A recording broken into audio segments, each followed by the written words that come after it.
Oh my goodness, no sound. You mean I just played that entire video? Peace and love, everybody. Okay, let's do it again. Let's see. Are you ready to be financially stable? Are you ready to have that perfect credit score? Are you ready to start your dream business? If you answered yes to any of the questions, then you're ready for the Dagger Squad. Dagger Squad Inc. provides professional services including credit repair. Dagger Squad Inc. specializes in the removal of negatives in the form of late payments, collection accounts, student loans, bankruptcy, judgment, and much more, holding the unofficial record of 26 deletions off of one report. After cleaning up your credit score, you might be interested in boosting it. Dagger Squad can help with the purchase of trade lines. Also referred to as authorized users, trade lines are aged lines of credit used to boost credit scores by piggybacking off of the account in good standing. We've sold lines from Citibank, Chase, and Capital One, just to name a few.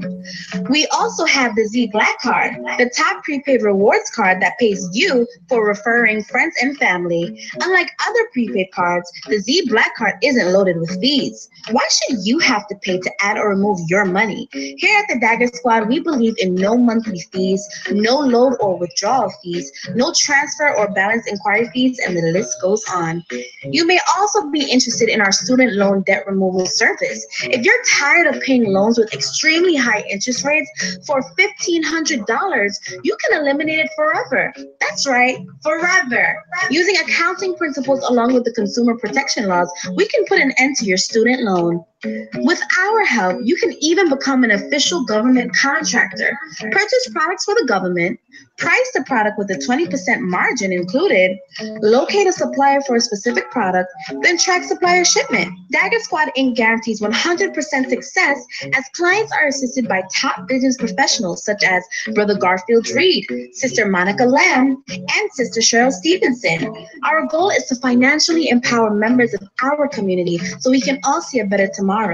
If you or someone you know needs to put a dagger through their finances, give us a call at 1-800-518-2817, extension 901. That's 1-800-518-2817, extension 901. Or check out our website at www.daggersquadinc.com. That's www.daggersquadinc.com.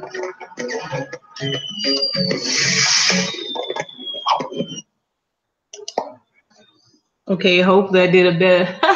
I did better that time. Let me log into my peace, love everybody. Are you ready to be financially stable? Wants to start again. Are you ready to have that? All righty. Okay, peace and love everybody. This is Monika Lamb. And I'm gonna get started this evening. And I wanted to play the Dagger Squad video because of course the video never gets old because that's the services we provide and that's how we do it. I want to add one more video in here because we're getting ready for our cash flow manager here in Columbia, South Carolina with Mr. Brian Bean. And some people, some may not know who he is. And so I am going to show you a little video on while I try to get my sister Nicole in. I'm going to show a video on Brian. Let me find it, and then you can kind of get a feel for who he is and what he's going to offer at that event. All right. So he has a program called PAYS. It's a comprehensive training programs that equip individuals to increase production. One of the things he talks about is the Rule of 72. So it says that PAYS is an online training series that allows corporations, organizations, and individuals to improve their personal lives and careers with instant access to audio, video, webinars, leadership training.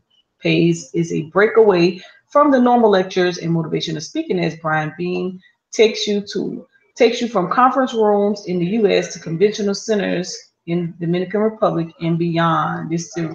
All right, so the series is for members to create new habits, build business endurance and confidence, become more effective listeners and communicators, and overcome life challenges, resolve conflict, and much more. So I want to play this video of Brian.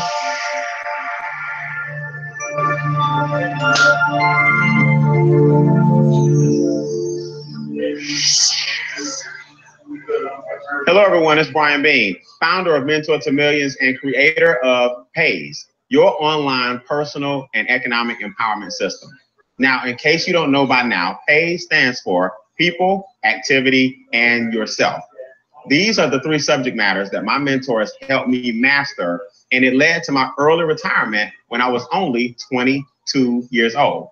Now, when people hear that my road to success started when I was so young, I always get one question immediately. Mr. Bean, what is the one tip that you can give me right now to lead to my financial freedom? Well, Mr. Bean, tell me one thing that you did that got you on your journey to success. And over 15 years, my answer has not changed. Find a mentor. Now, let's look at this first conceptually, and then let's tackle it practically. Are you where you want to be physically? Are you where you want to be mentally? Are you where you want to be financially? What about spiritually? What about socially? What about emotionally? Now, this is not to suggest that you have to be sound in all these areas before you can become successful. What I am saying is that there's not a successful person on this planet who did not seek the outside expertise of a mentor or coach first. Think about it for a second. When you have plumbing issues, you call a plumber. Medical issues, a doctor. Need legal advice? Call a lawyer. Need financial advice? Financial advisor. But when it comes to this thing called life, we phone a friend. So I always tell people, in order to be successful, start with people who have already been there. Who do you hire when it comes to this journey called life? You may be surprised by the answer. You need to hire yourself. You see, no one on the planet wants success more for you than you. The challenge or problem is, if you already knew the strategies necessary or the areas of improvement that you needed to take to be successful, you would already be there. You guys know Les Brown, one of the pioneers of this entire personal growth and self-development industry. He and I had the pleasure of sharing the same stage many, many years ago, and I'll never forget what he said. He said, it's hard to see the picture when you are in the frame. So do me a quick favor. Let's swap the word mentor with coach just for a second. Did Michael Jordan, arguably the best player ever to play the game, do you think he had a shooting coach? Does Celine Dion, with her beautiful voice, do you think she has a voice coach? Does Bill Gates have a financial advisor or some type of life coach? I can tell you right now, the answer is a resounding yes, yes, and yes. Why? Successful people have success coaches. You see, it amazes me that when it comes to boxing or gymnastics or weightlifting or marathon running, most people understand the importance of a coach. But when it comes to life and business, we minimize the importance of a mentor. And therein lies the problem. Until you change the way you think, you will always have what you have. You know, I've been on several different radio shows and television shows, and people always ask, what started your road to success? And I always tell people, my mother gave me a book. It was about 10 pages long before I was 10 years old, called Quotes by Jim Rohn. I would later upgrade to The Laws of Success, which is a lot thicker, by Napoleon Hill. But since I changed my mindset, I've been able to help thousands of people all over the world do the exact same thing. I'm telling you guys, I went from broke and negative, or negative and broke. I went from ashy to classy because I worked on me harder than I worked on anything else. So before we go any further, I promised you that I would destroy some common myths and misconceptions that a lot of people have about mentoring and the personal growth and self-development industry. And I think the big one I want to start with is the I can do it all by myself mentality, or attitude or approach. And to be honest with you, the problem lies in that way of thinking. Do you really think that a lot of self-made millionaires are really self-made? Now, that does not mean that you can't pull yourself up by your bootstraps and go from zero to hero. What I mean is someone, a family member, husband, wife, someone was there to hold down the household while you were out building massive success. That's called a system. That's why they say system stands for save you some time, energy, and money. A system shaves years and years and years of mistakes off of your learning curve. I think another common myth or misconception about personal growth and self-development or mentoring is that it's very, very expensive. And I'll be honest with you guys, a lot of mentors, by the time they start training and coaching, they've already been somewhat successful. I, for example, made my first $1 million in network marketing, but guess what? I lost the first $1 million I made in network marketing because I didn't have the best mentors to teach me how to keep money. So now when I train network marketers, for example, I can show them the mistakes I made to lose $1 million and the things it took for me to make millions back. That's right. I had to do it more than once because I'm a slow learner. You see, I think it's important for people to realize that there's a big difference between cost and value. And until I learned the difference between the two, abundance never started to flow my way. I'll give you guys a quick story before I go. There was a gentleman I highly respected who charged $300 for 1 hour of consultation. Now, at the time, I did not have $300. In fact, I didn't have $3, but that was what he put the value of 1 hour on. So that is what I had to come up with. So I neglected to pay some bills and I scraped up $300 and I met with him. You guys know that I made $21,000 in revenue 45 days later after that consultation. So let's do the math. Cost, $300. Value generated over $21,000 because of an idea I got from the consultation. You see, that's the difference between cost and value. Now, the funny thing is, there's nothing on this page more expensive than $300. And trust me, he was not taking monthly installments. Now, honestly, guys, this website is not here, or this video is not here to convince you or sell you on the importance of mentoring and personal and economic empowerment. You see, Pays was created for that individual who is already hungry and already looking. Pays was not created for that individual who does not think they're already worth the investment. So my gift from God is helping people to think a little different so that they can get different results. So take a look at the plans below and pick the one that best works for your budget. If one book can send my life in a direction and change it forever, and now I can help thousands of individuals, surely one webinar, one video, or one audio can help you get an idea and do the exact same thing. Remember, guys, as of right now, there's no longer a secret to success. Pick an option below to gain instant access, and I will see you guys on the other side. All right, so that's a good view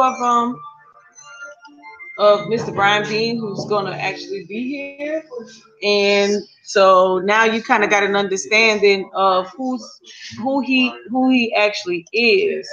And so what I want to do is this evening is I want to start this class off by I need to go over the certification piece and kind of go through it, and then and then all right.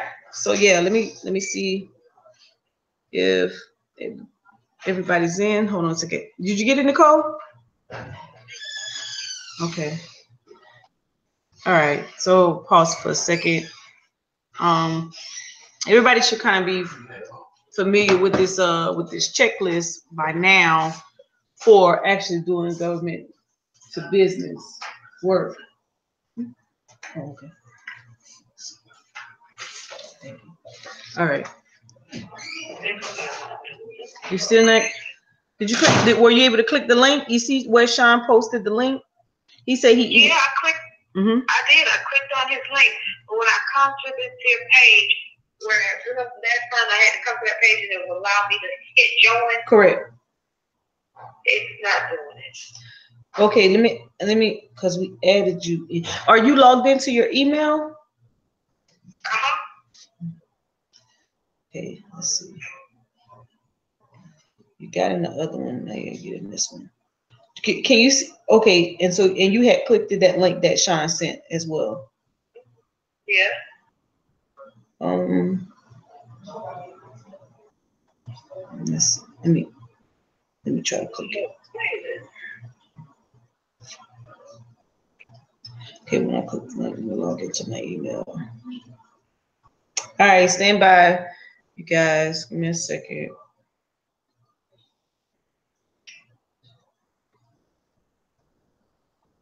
Can you close the middle thing? You might want to go on the let me pause this. Hold on a second, I'll be right back. Oh gosh.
Mo.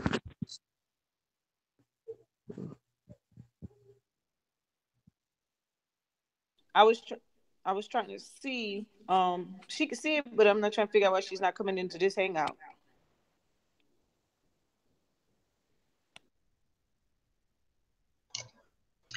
Hold on. I'm gonna click the link that you sent on my phone.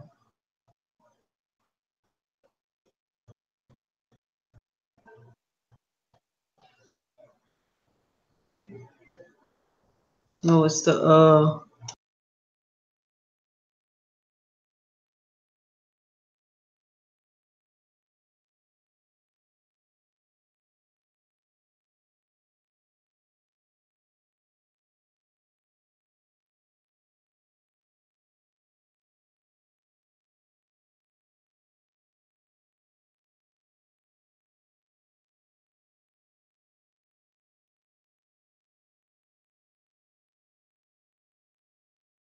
mini pause stop. Give me 1 second.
have their initials on it? Jacket. Something green that people eat. Cabbage. A material you almost always have dry cleaned. Suit. An occasion when you get gifts of money. Anniversary. A sport that lets you call a timeout. Football. Turn around. Something that people wear that might have their initials on it, you call. Jacket, the survey said. 2. Green that people eat, you said. Cabbage, our survey said. Oh, wow. Right, Jen. Material you almost always have dry cleaned, you selected. A suit, material of suit. The survey said 0. An occasion when the gift of money is given, you said. Anniversary. Survey said. Oh. Well, you doubled your score in one question there, Farian. It's true. A sport that lets you call a timeout, you said. Football, it sure does. What did our survey say? Good answer. All right, this can be done. This can be done, Farian. Come on, Jim. You can do it. Jim, my friend, you're a very confident man, and it's time to turn that confidence into reality. 20 seconds on the clock. We put a man on the moon. You got the same shot. Here we go. We asked 100 people these 5 questions. Name something specific that people wear that might have their initials on it. Underwear. Something green that people eat. Lettuce. A material you almost always have dry cleaned. Material. Silk. An occasion when you get gifts of money. Birthday. A sport that lets you call a timeout. Football. Try again. Basketball. Turn around. My friend, you need a radio. 162.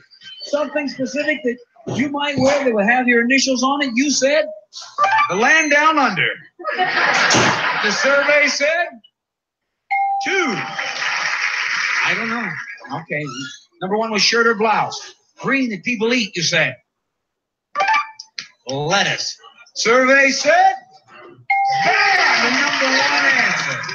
A material you almost always have dry clean, you like. Silk, what the survey like? 38! Go, Jim. The number 1 answer was wool. You need 85 and you got 2 left. And I'm going to tell you right now that both the answers that you have left are number 1. Have you made the comeback of the century? An occasion when you get gifts of money, you said. So I can see the screen. What did the survey say? Oh. It's going to be so close, the sport, but you can call timeout, you said. All right. Basketball, 38 It's okay. people say We get to get on $10,000. All right. What the survey say?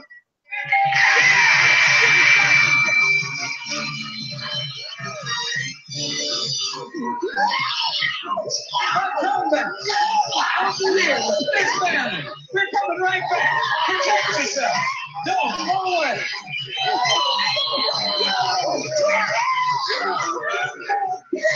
About Family Feud, they still only giving away $10,000, $20,000 today. My y'all, it's double now. Inflation. Never give up. Never. I mean, a lot of people didn't hear this. The second guy, his first answer was only, probably didn't pay attention. Even his first answer was, I think he got 2. I mean, they did terrible. Never, ever, ever. I'm saying it's not over. When I tell you I've been in some situations, it's not over, man, until it's all the way over.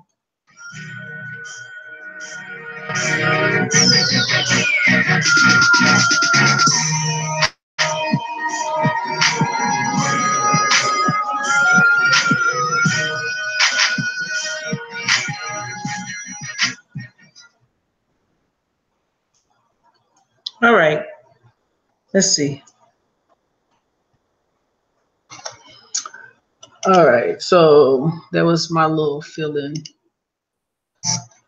Let me go to my PowerPoint. Always remember this, guys. Oh my goodness. The lack of money is not your problem. It's a symptom. Always remember that. Your lack of money is not a problem. Your lack of money is a direct reflection of how you're thinking. That's it. So if you don't have money, there's something going on in here that's keeping you from getting the abundance and the things that you deserve. If you don't have money, that's not the problem. It's just a symptom. Something is wrong somewhere else in how you're thinking. So what we do is we teach people how to shift their mindset first, and then give them the skills to shift this so they can shift their income. Money is easy when you change this. Everybody got it? Yes. Because I'll be honest with you, the minute I got off my job, I started making more money in a month than they were paying me all year.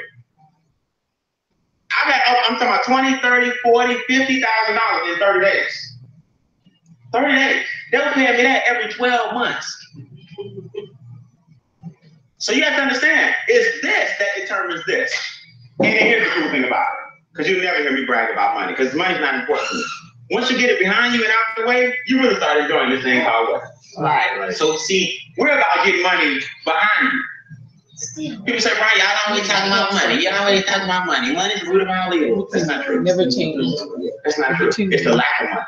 Come on, nigga. I never seen a dog do a jump out hurt nobody. No. It's people without money that use dollar bill to hurt you. What we teach people is a strategy called income shifting. What you have to learn how to do is take your money that you make on your job, minimize your taxes, minimize your debt, and minimize your expenses. When you minimize your taxes and give the government less, who makes more? You do. When you stop paying all that debt to the banks, and the banks stop getting all your money, you're able to keep more than who? Yourself. And then when you stop being a big business, all these extra things that we pay out, who makes more money? You do. Now we take the extra cash flow and invest in a home-based what? Business. Because a home-based business has more advantages, or business owners have more advantages than people with a W what? Two.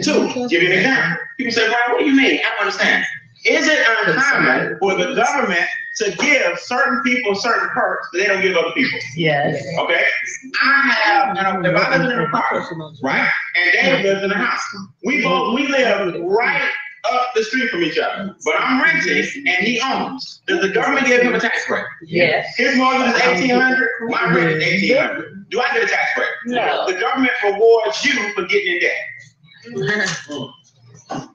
So they figure, look, we already got him at the bank. Let's at least give him a tax break on this interest. So they encourage you to get a what? Home. By giving you certain benefits for being a home what? Now here I am in my apartment. Nothing wrong with the apartment, don't get me wrong. I just don't get, at the end of the year, I don't get to write off the interest rate because I'm not paying any what? Any interest. Make sense? Yes.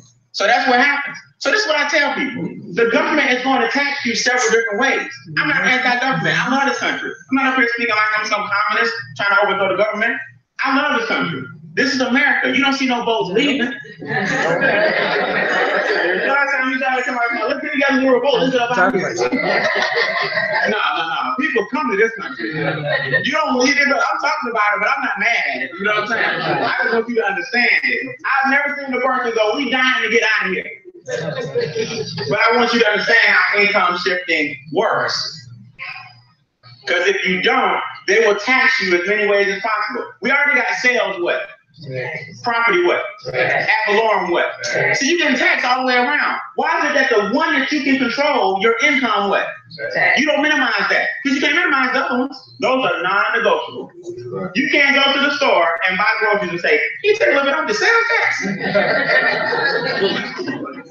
Your property taxes are rolled into your what? More. You can't call and say, you know what, I don't like these property taxes. But your income taxes, you chose how much to give them. That was a decision you made.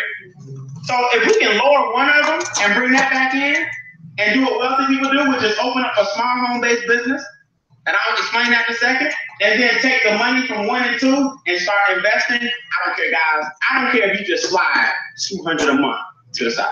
Just $200. See, people think investment. People think about investments. They think big money. I need 2,000. I need it. No. Just take 200 a month. Get your work given a visa. Put it in a high interest account. All the overdraft fees, $36.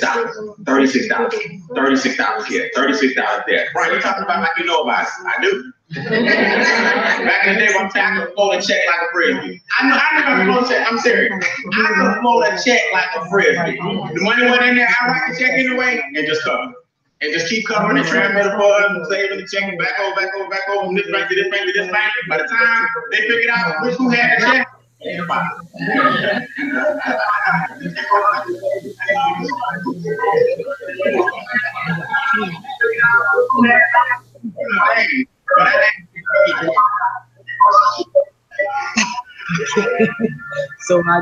they know what to do. But no, we got. I'll pass them to. They good for it. You haven't met them. You haven't met them. I think huh? One is, yeah. Okay, y'all. I know y'all probably like, I done lost somebody. Who is that? That's the barbershop? Yes, ma'am. Okay. I done lost one of my peoples. And okay, let me go in and you can't be on the hangout. Let me go in and get this going. Oh, she came back. All right, 2 seconds. Give me about 2 seconds.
they've been waiting. No, I'm about to make it part of my training. I'm about to make you part of my training. I'm going to do it right now. What not? That's fine. All right. Okay. That might be okay. Here we go. She good because she got Mo. Hey, well, you know, I told y'all. I don't know why. Who we live? That's what I'm about to say. Whatever I do that way, I just come here and right now. All right. Not the class is not. It's not. Yeah. That's what my problem is. So I have to come back here. My problem is. Well, when I just ordered the one that I'm supposed to have. Yeah. I get that because those. Okay, you guys. All right. I'm sorry. I know you probably tuning in all over the place. Okay, so here we go. I'm sorry. Let me I'm gonna do something with the virtual call center first. This kind of plays into business because someone is in here and they need to know some information. So let me just do this first. So right now you see me just logged in to the Arise portal. And so if you are a client with Arise, Kim is actually an Arise call center as well, who's on the panel. If you're yeah. If you are having issues with your computer, I'm going to show you two things. Because 9 out of 10, you having ASD issues. You may have technical. Maybe you didn't get the desktop computer. You want to be high speed because somebody else told you can use an Apple, or they told you could use a laptop, and you're running into issues one way or the other, or maybe you are experiencing problems when you're going through your assessments, right? So if you're having issues, or you may need to retake an assessment because of an error, which Arise allows you to do, you need to click right here where it says support. Once you log on, once you register, you need to click on support or hover your mouse over the word support, and you need to click here where it says Arise Virtual Assistant. Once you click Arise Virtual Assistance, and don't beat me up, I know we're supposed to be talking about government contracts, but I'm just gonna tie this in real quick for you. Let me get the hold up, it's stuck.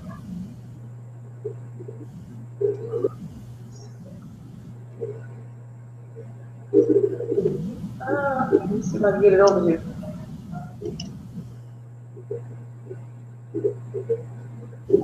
I have to do it again.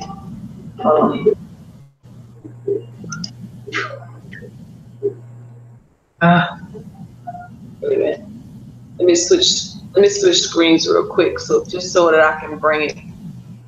I'm using dual monitors, so when you bring up a second screen, I can't see it because it's pushing it in the corner, so I'm gonna bring it back over. A second. All right, so when you hit the Arise Virtual Center, it comes up like this, as such. So you want to type it in the box, in the little chat box. You want to say having issues with voice assessment. Now, what it's going to do, each assessment that you take or each portion of Arise, I covered this in my video, that there's a tech support for each stage that you're in. Now, normally when you put in your question, it's going to ask you another question.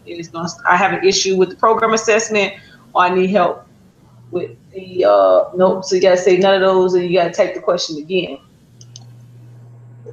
Voice assessment, and you got to type the question. You got to type the question until it actually refer you to the technical support. So at this time, it gives you the opportunity. You put, can I retake the voice assessment, or what happens if I fail the voice assessment, or how do I take the voice assessment? So let's click on this one. Let's see if it's going to give us. Okay, it didn't take me on that one, so I have to go back. You have to keep asking questions until it allows you to get to the technical support people.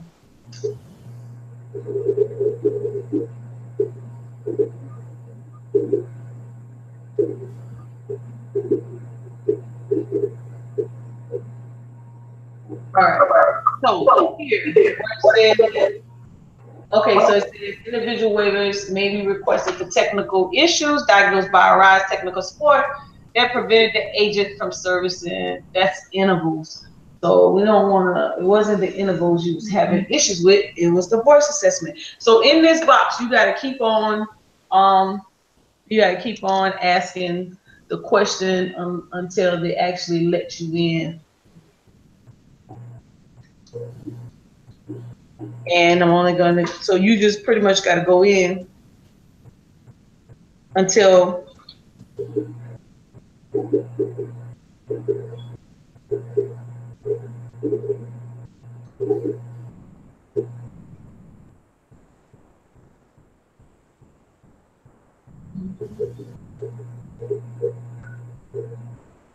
and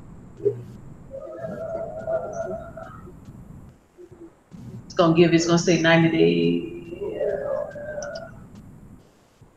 All right, so you can put in a ticket. And now here's what happens when you put in the ticket. So when you click on put in the ticket, it's gonna open up another screen, and this is a chat box, and you're gonna have to wait, and it could take up to 45 minutes to, I don't know, every many hours. You can put in the ticket. If the chat comes up, then you can put in the ticket and tell them what your issue is, or you will get the opportunity to contact technical support. That's it. Untactical.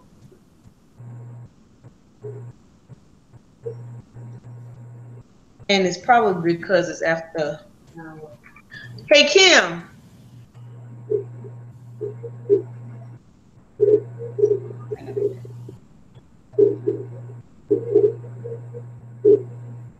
Yes. Hey, have you ever contacted technical support for someone who had issues in between trying to get on retake the voice assessment? I've only had it like 2 times, and honestly, you know, they were able to get it done real quickly. Now, I'm not sure. You know, everybody's situation is different based on whatever they're trying to do, but I still am not showing, like, on the front page where it shows all of your tabs as completed. So I just bypass that and go on. You know what I'm saying? Oh, yeah. So sometimes it may be that you're requesting it and you don't really have to. So you can try and see if you can bypass, because although it may not say completed, you can still possibly bypass it. So that's something that may be available. Yeah, it didn't go through because were you using a cell phone or a home phone? Gotta use a home phone. Yeah, home phone. Cell phone, that's a wrap. He was gonna have a problem. You got to use a home phone. Yeah, the phone, it was an office phone, but it wouldn't go through on the office phone for some reason.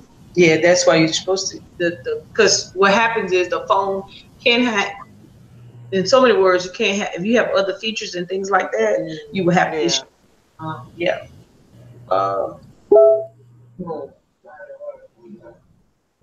So you gotta, so what you gotta, so what you gotta do is you gotta go to this virtual assistance, and you just gotta kind of keep typing questions until it actually let you speak to it'll give you a link and it'll say contact technical support, and it'll open up a chat. So yeah, just keep posting questions until you get there, pretty much. Yeah. Or whatnot. So that's one way, because there's no number, and even when you call, you ain't gonna, it's very difficult to get them on the line.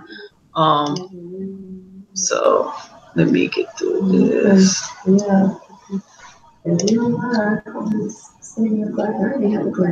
Everything's never changed. No, I don't have a class with a rise. I just cover what I want.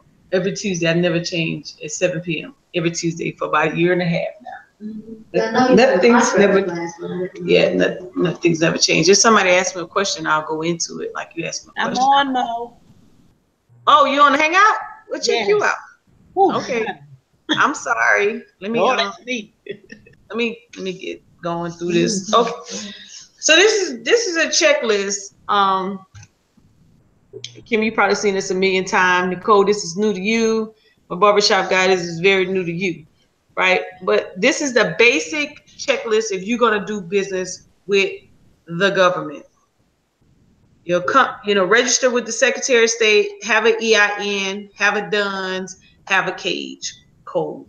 Now, if you're gonna once you have this information, you want to keep this stuff in a binder, because if you plan on doing business with the government, this information will always get asked, especially your certificate of existence from your state.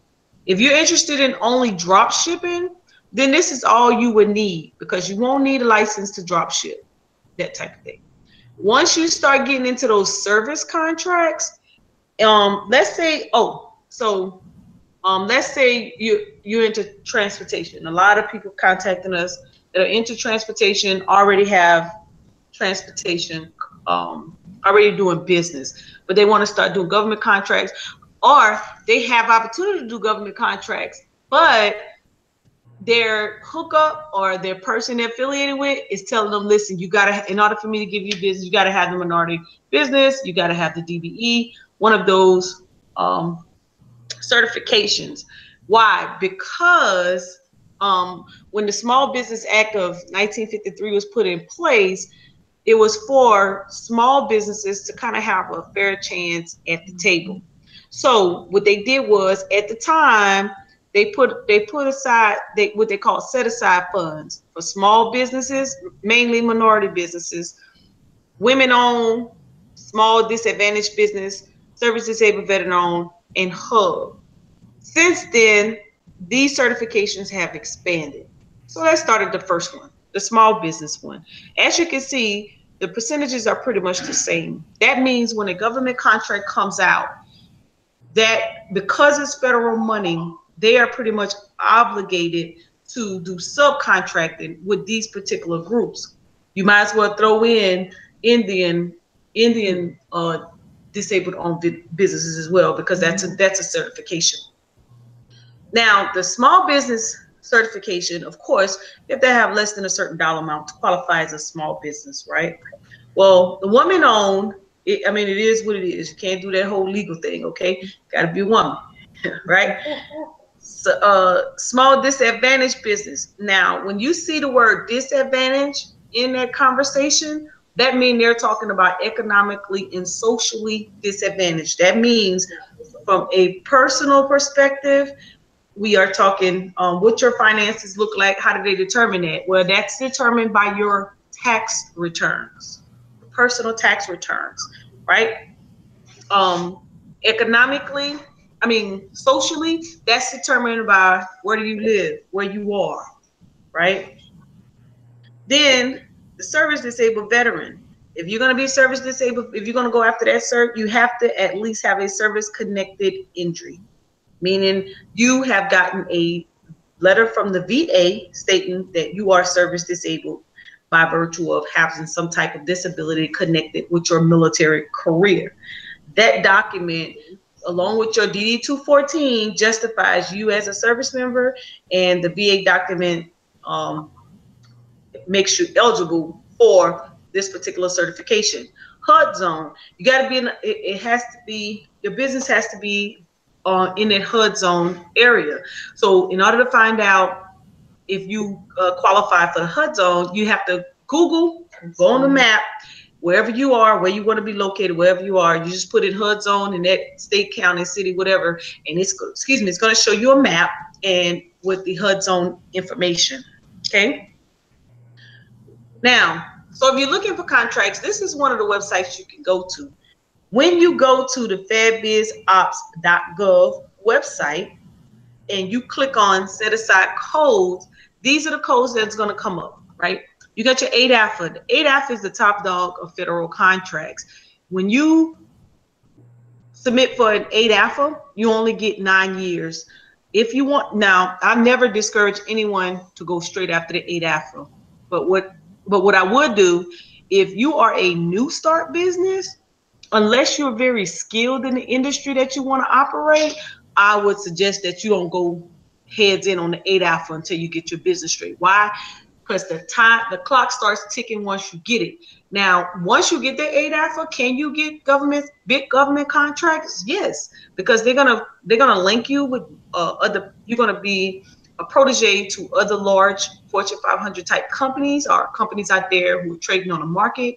They're gonna put you in position for you to be able to do what you do, and you're gonna make millions. But guess what? You only get 9 years of favor. Once that 9 years is up, guess what? I hope you have some sustainability and you know how to make money and you've made some relationships along the way so that you can actually sustain your business, because that's a wrap on that. I would suggest if you get an 8 AFA, once you start making money or you start gaining contracts and you keep your quality of service up to par, that you go after the GSA. Because the GSA, you just have to renew every 2 years, and as long as you have at least a $25,000 contract, you could stay on the GSA schedule. All of these have its own little perks and reasons how to.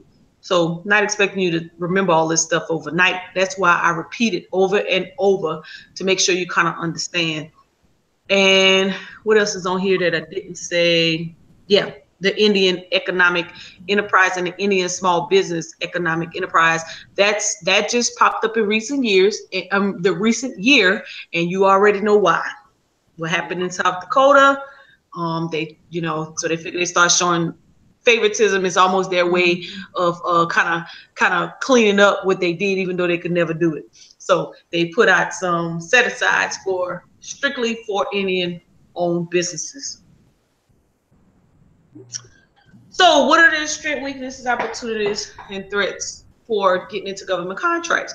What a strength is the certifications, GSA contracts, and the subcontracts. If you're going to get into contracting, subcontracting is an awesome way to get your credibility up, to get your past performance up. Government contracts is really big on past performance these days, to the point where they will send solicitations out and make you get the past performance, send it to the company that you are getting your references from, and then have them send it straight back to the contractor, right? So that's how, and then is a certain format the past performance needs to be in, and I'll share that with you as well. What are some of the weaknesses? Well, if you're not, business filings happens annually, right? Some states have annual filing fees. So in some states, you can apply for for example, in South Carolina, you could apply with the Secretary of State, and there was no annual filing. Well, I think as of last year, they started a little mini annual filing for like $35, right? But then in the other states, that annual filing may be $300, it may be $800, it may be $500. You have to make sure if there's an annual filing for your state, that every year that you pay that annual filing fee. If you do not pay your annual filing fee, guess what? They're going to suspend your business, and then at some point, if you're really not paying attention, it'll get canceled. So if you want to find out if your business is in good standing, then you need to go to the state in which you are incorporated, or states if it's more than one, and look up to see if your business is in good standing. The next line is the lack of the previous tax returns. A lot of people come into business and they don't file their taxes, right? Their actual business taxes, their 1120s. So regardless, if you're making some dollars, you got a bank account, you running money through, just go ahead and file it. Once you start doing business to government, you're not doing business to government at a sole proprietor. Let's just get that straight. So it ain't I need to take a loss. Just kill it. You need to be filing as a corporation, LLC.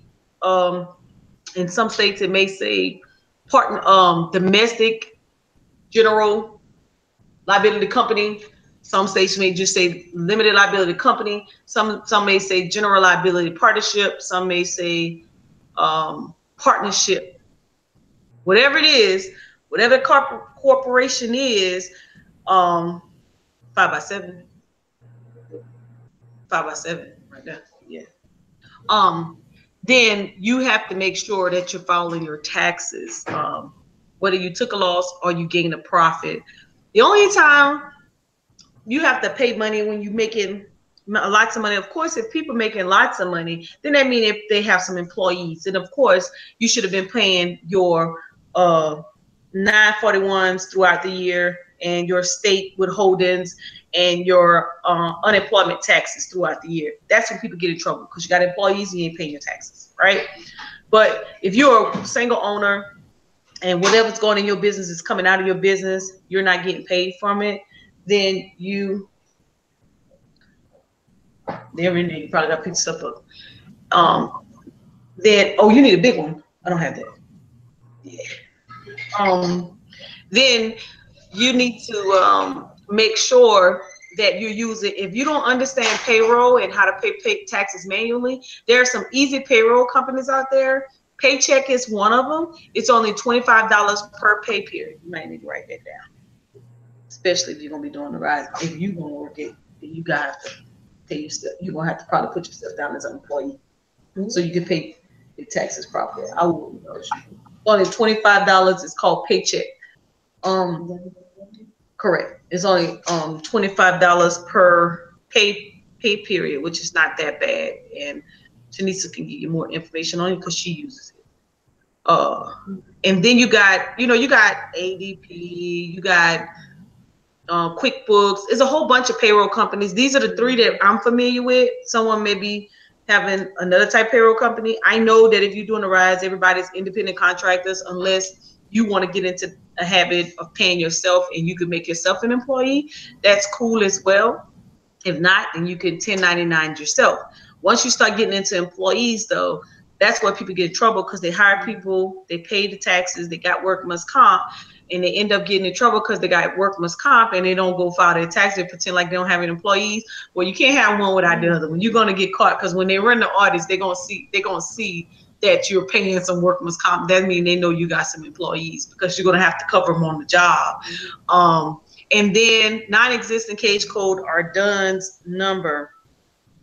How does that happen? Well, you have to reactivate or update your not the DUNS, but your cage code in SAMS every year.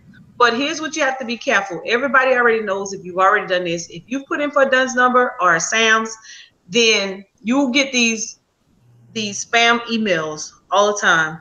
If it doesn't say sam.gov, then it's not legit. If it ain't strictly from Dun & Bradstreet, then it's not legit. People will contact you all the time. Just ignore it. Because you could go into your SAMS registration and you can pull down your online FAR report, which is a Federal Acquisition Report, and you would actually see when is the next time for you to update. Or maybe you printed off your documents, whatever day you got your cage code or whatever month is the month of the following year that you need to reactivate, or you need to go in and make any changes. So what are some of those changes? Well, because it holds your administrative data, if you made money when you first started, maybe you say you only made $3,000.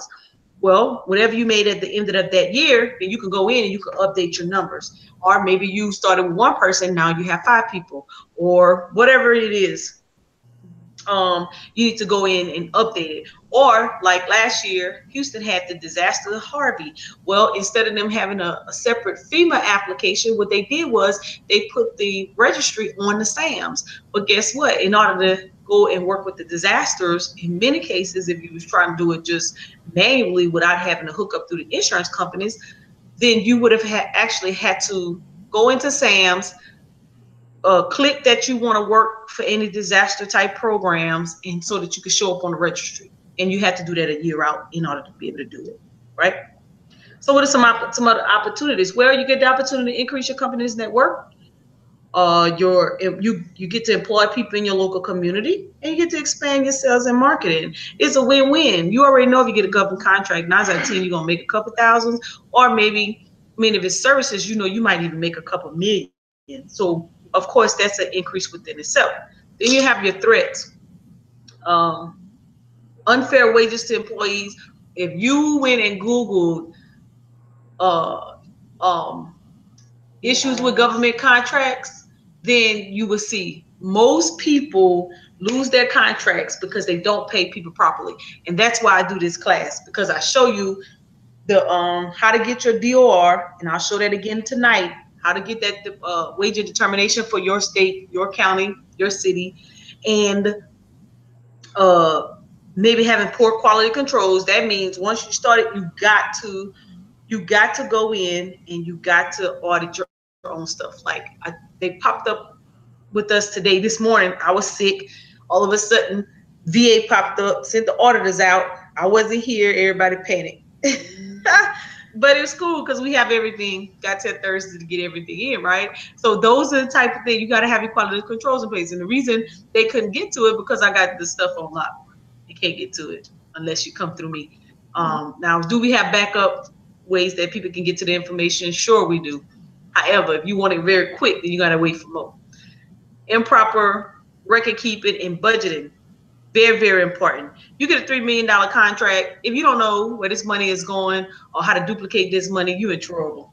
Because you're going to lose the contract because you're not going to be ready. You know, if incidents arise, you won't be able to take care of your business in a timely manner. And, you know, it just kind of goes down here from there. You don't pay people properly, people going to quit and they're going to report you. You're going to have to pay back wages. So you might as well just pay them properly the first time. Another thing about unfair wages to employees, when you bid on a contract, if you don't put that in your cost analysis, the correct wages with I'm gonna show you something in a second. Holiday pay. Well, your holiday pay is kind of included in them 2,087 hours. It's that holiday premium, meaning if somebody works on that holiday, and overtime. If you don't factor in that 1.5% for overtime per employee per hour plus holiday premium, how much holiday premium? This gets involved with people who are doing a lot of service stuff and in governmental contracts where like for example the medical field. You already know there's 9 out of 10 somebody gonna go to the hospital regardless of what day of the week it is. So and if you're doing driving, you already know somebody's gonna have to drive. Somebody gonna be on call, right? So you have to factor in that holiday premium pay with that, right? Which y'all know it as double time and a half when somebody works on a holiday. But the terminologies will trip you up. Another important thing about the wages that the DOL increases their wages like every 6 months or annually. So with knowing that, it's gonna go. So it used to be $10.10 for the minimum wage for the executive order. Now it's up to $10.20, and probably by July or maybe September, it's probably going to go up to $10.30. If you don't understand that, when it's time for you to start doing your cost analysis, you're not going to factor it in. And you're going to want to pay somebody $10.10 the whole time, plus the $4.41 for health and welfare. And guess what? Costs going to go up on you in the next year. Well, if you understand the concept, when you're doing your cost analysis year by year, you will automatically make the increases. And this way you won't fall behind in the contracts.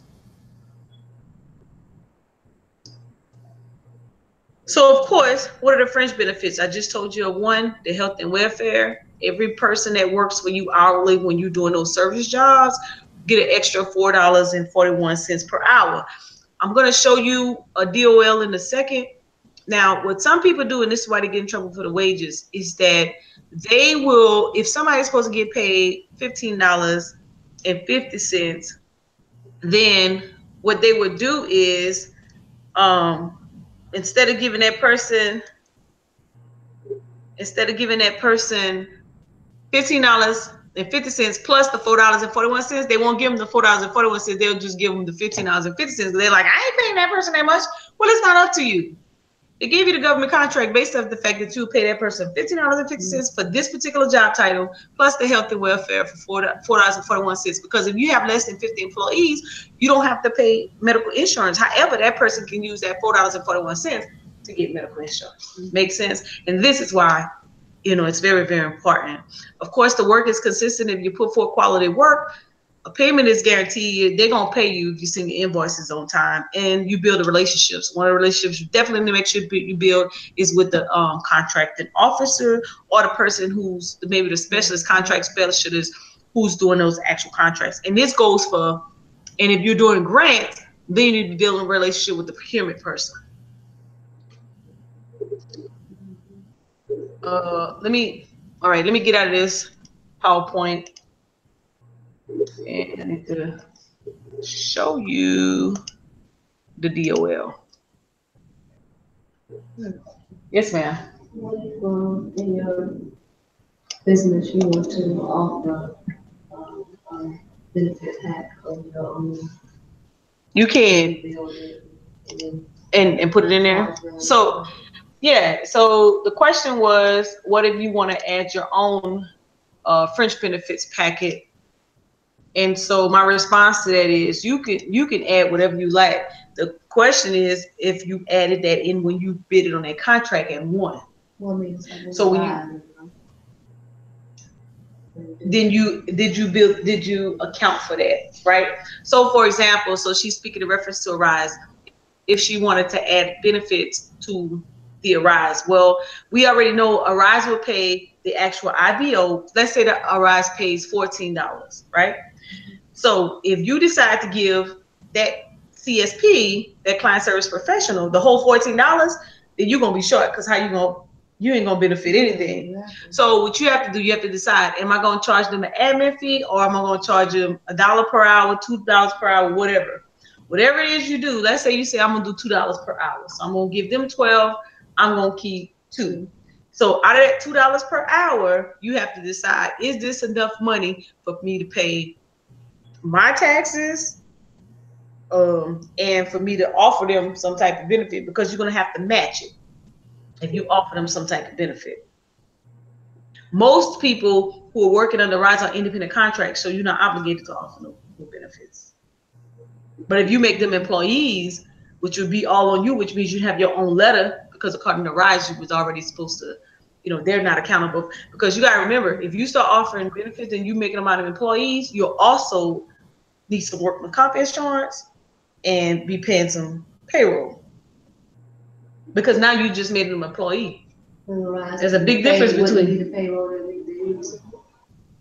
Yes, but you got to remember, employees, independent contractors. Independent contractors don't get fringe benefits from a company. They are self-employed. Employees, you have the opportunity to do that, but employees also come with other expenses, which is that workman's comp. You paying your, you got to enroll with the Department of Revenue in that state, and Department of Labor. So you have to pay unemployment taxes and income tax, plus 941 with the feds. You got to pay them too. Okay. And maybe we forget what website I was going to. Oh, DOL. I'm going to Google it just so you forget, in case you forget, right? So I'm going to go to the Department of Labor. So what I'm going to do is I'm going to go wage determination. Let me put DOL in front. And DOL stands for Department of Labor. And I'm sorry because I'm running over because I didn't start on time. So the actual website is www.wdol.gov. And I'm not even paying attention to the chat to see if anybody got any questions. Let me put that back up.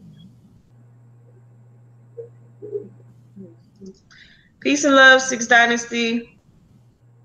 I'm sorry, I wasn't paying attention to chat. Sometimes when I'm training, I don't really have time to pay attention to the chat. All right, so here's the wage and determination. Here's the website. I'm going to show you how to get to your wage and determination for any state. So let's do a barbershop guide. What state are you in again? I'm in Virginia. Virginia, what county? Well, no, I work out of Virginia, Tidewater area. Which the county again? The Tidewater area, 757 Tidewater. Okay. All right. So you want to click select, and that stands for Service Contract Act, and the WD stands for Wage and Determination. So we're gonna go here. We're gonna go to Virginia. Oh, go down.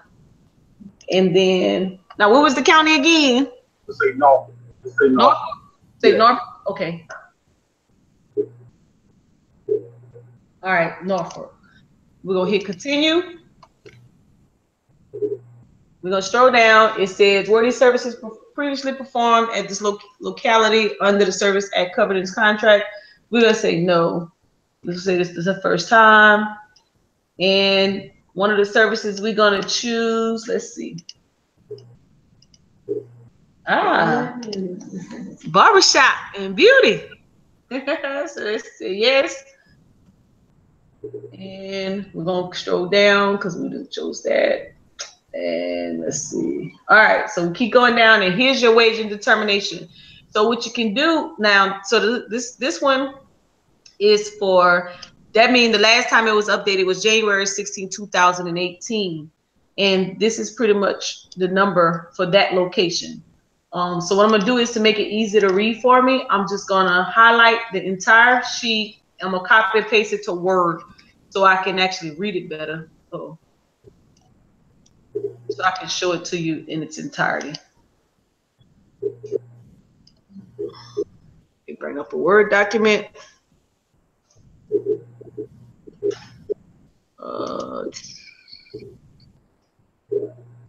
Let's see. I'm gonna move it over in a second.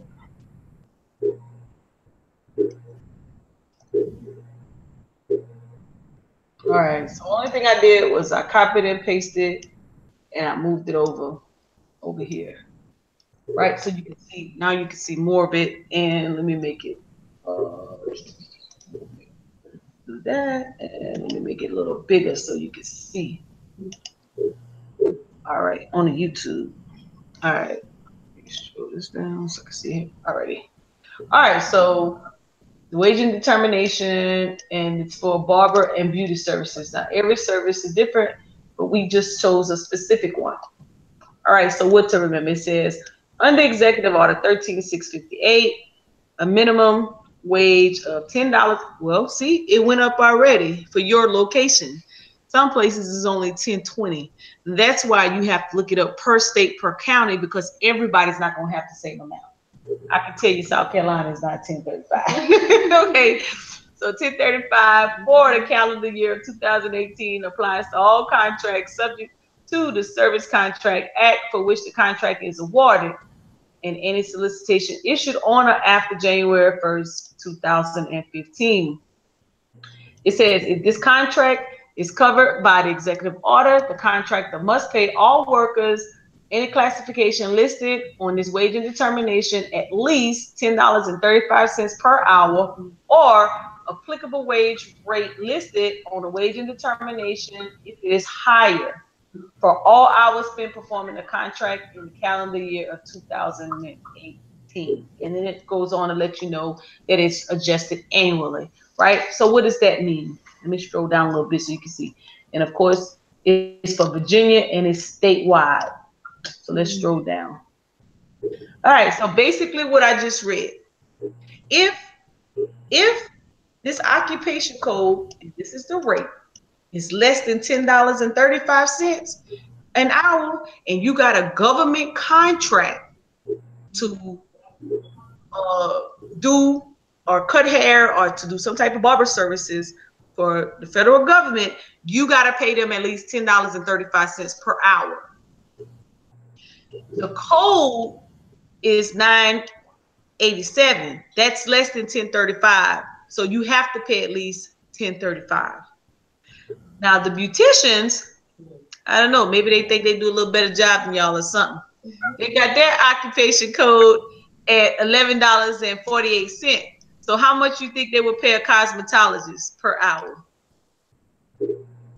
Anybody? How much? Okay, so the rule says if the occupation code rate is less or is higher, whichever word you want to use, is higher than the $10.35 minimum wage rate, then you must pay them the rate of the occupation code, which is $11.48 per hour. Yes. Now, that's just the first part. So if we were building a cost analysis, and we'll build one in a second for just this right here, now I'm gonna say this because I've already had this conversation with you. If I was going after, I'm gonna put a cost analysis together, and I wanted an investor, because I'm gonna do a summer camp for barbers, young inspiring barbers, or young boys and girls who are interested in being a barber and a cosmetologist. And I'm gonna do this camp. I want 20 girls and 20 boys. Keep that thought. We're gonna use these rates, and I'm gonna show you how to build your budget, and you can know exactly how much you're looking for to put that camp on. Because when you go and you want to ask somebody for something, you want to be able to show them that, listen, I want to be able to give these kids a stipend to come to my camp. This is how much I need. Now, whether or not if you could get the funding for somebody to support you to give a child a stipend to come and actually learn this trade, then guess what? You would have the dollar. They'll say, okay, well, how much stipend you want to give them? Well, I want to pay my barbers $10.35 an hour, and I want to pay my cosmetologist $11.48 an hour. And the reason that is because I'm going to use Department of Labor wage determination rate for contracting. This works perfect if you was near a military base, because you could partner with AER or somebody out there who may have some type of grant or some available for dependent veterans or something of that nature. So the other amount that you would have to use is this. We won't worry about sick leave unless this was an actual. Now, let's say there was a barbershop, you was near Fort Lee, and they had a barbershop on the installation, and they wanted to give you a government contract for you to come run that barbershop, right? Then, of course, whoever you hire, you may keep them for a while, so you may end up having to pay them sick leave or annual leave if they've been there for a while. But we're not going to deal with that part. We're going to deal with camps, because summer camp is coming, and some of y'all just need to make some dollars. Let me show you how to build this up, so you can get somebody to buy into your contract. So if these people were actually working for you and you had a government contract to actually hire barbers or cosmetologists, you also had to pay an extra $4.41 per hour. And that's your fringe benefit. That's your fringe benefit piece of it, right? That's where that comes from. So we're gonna do this. Let's build this this budget for this camp. So hold that thought, and let me get my cost analysis sheet so we can build a budget.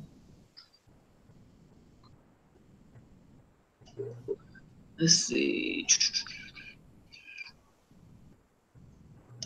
Sister Mo, right. I can tell yes. right now that it would just be me, and it would be probably 10 to 15 students. 10 to 15. That's cool. We can work with that too. And let me see. Let me see my little budget sheet come up. Oh, I should have did this one. Because remember, we were saying I needed to come up with a flyer, so I came up with a flyer. Said I needed to develop a kit.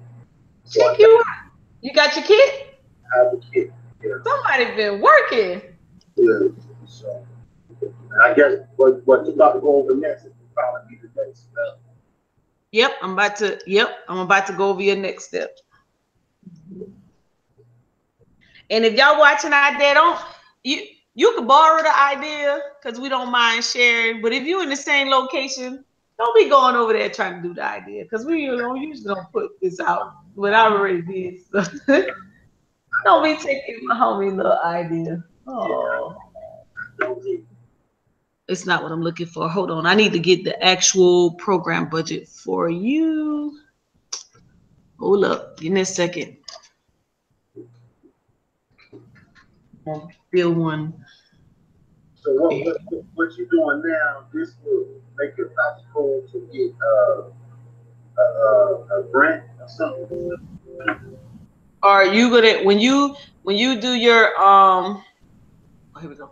When you do your sponsor letters and you want to get somebody to sponsor you, this is what they may ask you for a budget.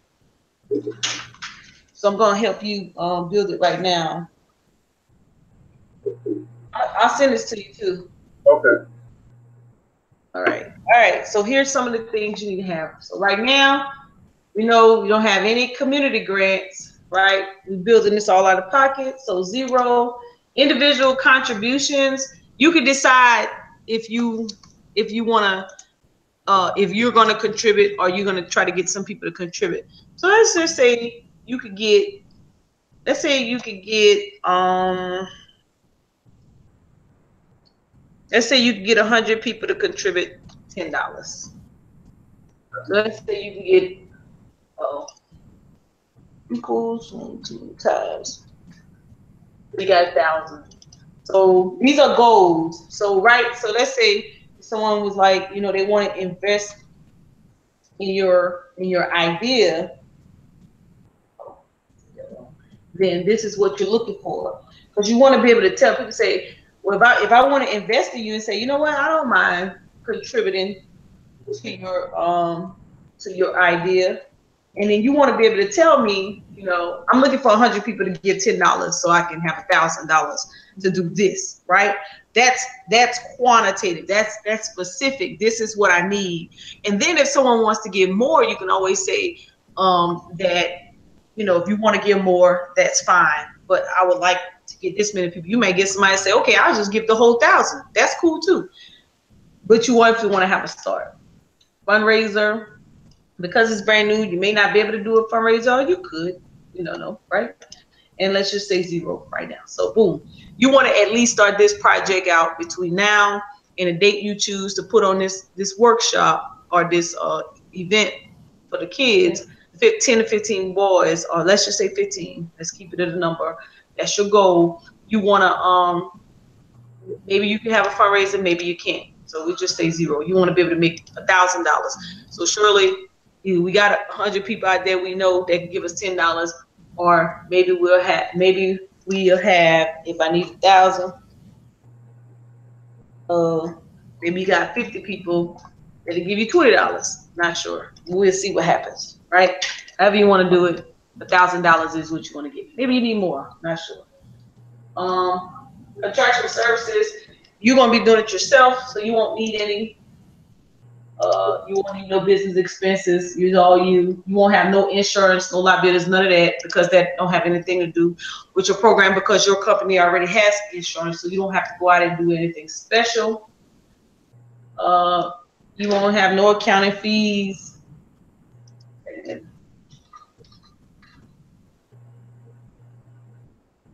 won't have any other professional fees. Now let's talk about this. You're using your own spot, so you won't have no rent. You don't need no telephones. Now printing. You may want to print some literature for them. I'm not sure. Maybe you want to give some handouts or something like that. So you would have to decide. I'm gonna put 0. So you'd have to tell me, you know, like how much do you really want to spend on print material? May not be no office supplies, but I don't want you to get rid of the line items, because you can always use the same budget, this same template for something else. Right. Supplies. Now the workshop supplies, what you want right here. So you build the kit. How much does that kit cost that you built? It's one kit, got 2 clippers.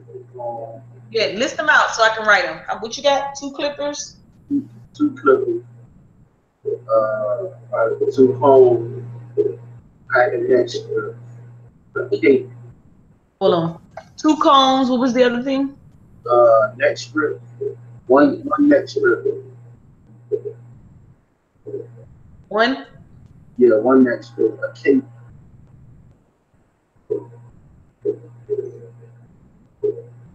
One cape?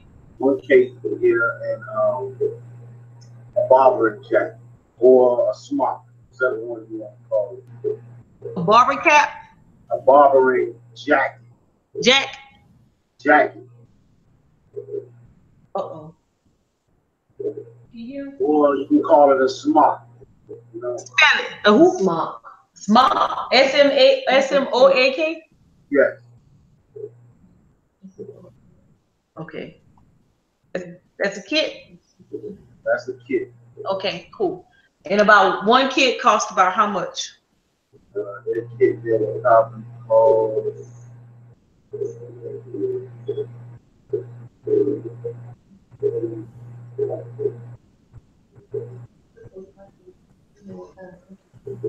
we'll say on the back, we'll say $100. 100? Okay. So we need, and so we got 15 people, right? Right.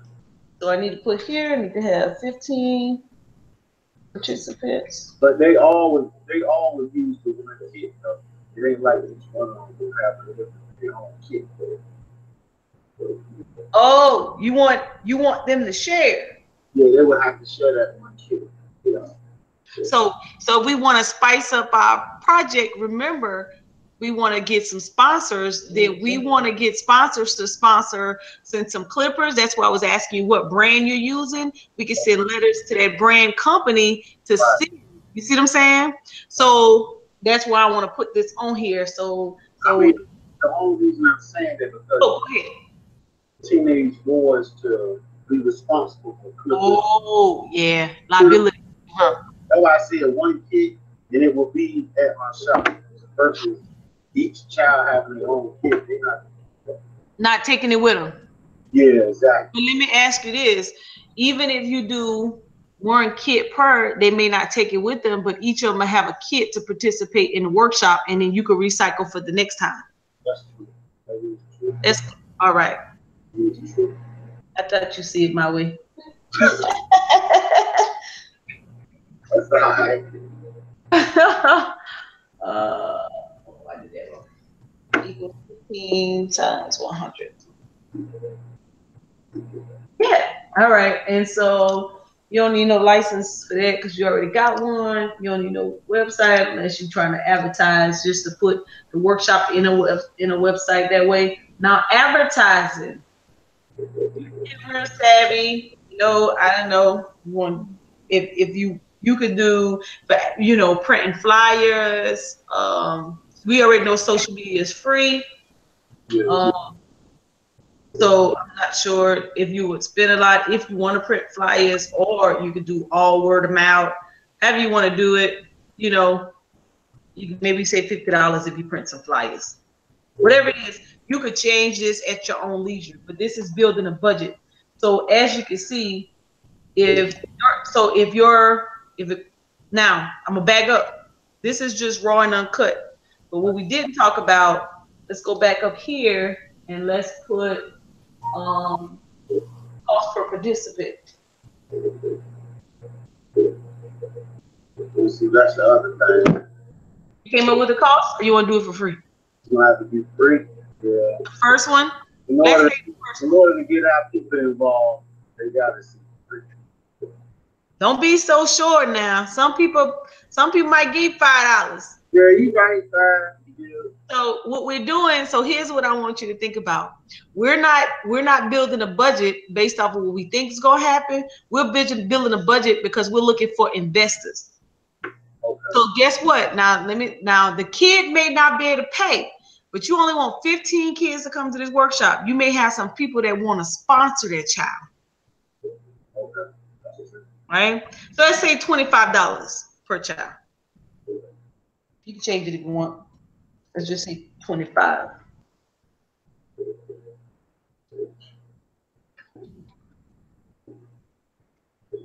Developing a program. So we're going to say equals 25 times 15. Let's see if we made enough money. Nope. We got to go up. We got to go up. Let's see. $40 per child.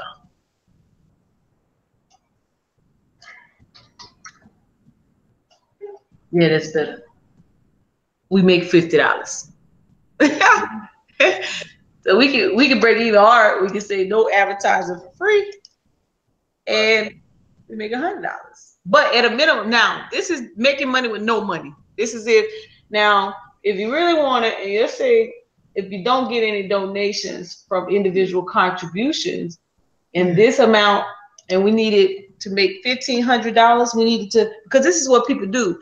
They put the cost back on the participant. You would take $1,500 because that's how many kits you need. You're just doing it for your kits, divided by 15. And did I do it right? Oh, that's too much. 1,500. So really, you'd have to do for 15 people. You'd have to charge them $100 to participate. But we do a little different. We'll say, well, we want 15 people to sponsor a kid at $40 for them to participate in this event, and the proceeds, another 100 people to donate $10. The proceeds go towards this kit, and you make a nice little cute packet of what that little kit looks like.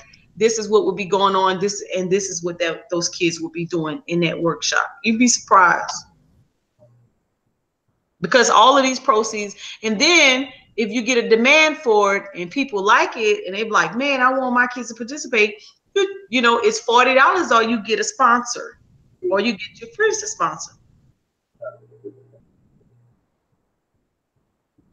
Because if you don't put a value on it and at least get sponsorship for it, then you're never going to teach the child business.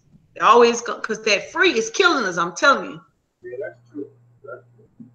And if it grows and you get, let's say somebody does want to sponsor you, they're going to ask you how much does it cost per participant for them to participate in your barber workshop. What are you going to say? 100. We're going to say 100. 50 is good though, but the reason we're going to say 100 because it costs you $1,500 to get the kits, right?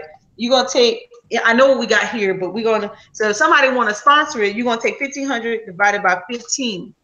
That's $100 per child. Because to come up with your cost per participant, you take your total amount of expenses and divide it by the number of people. So your total cost, your expenses is $1,500. So let me do this. Let me just add a line item.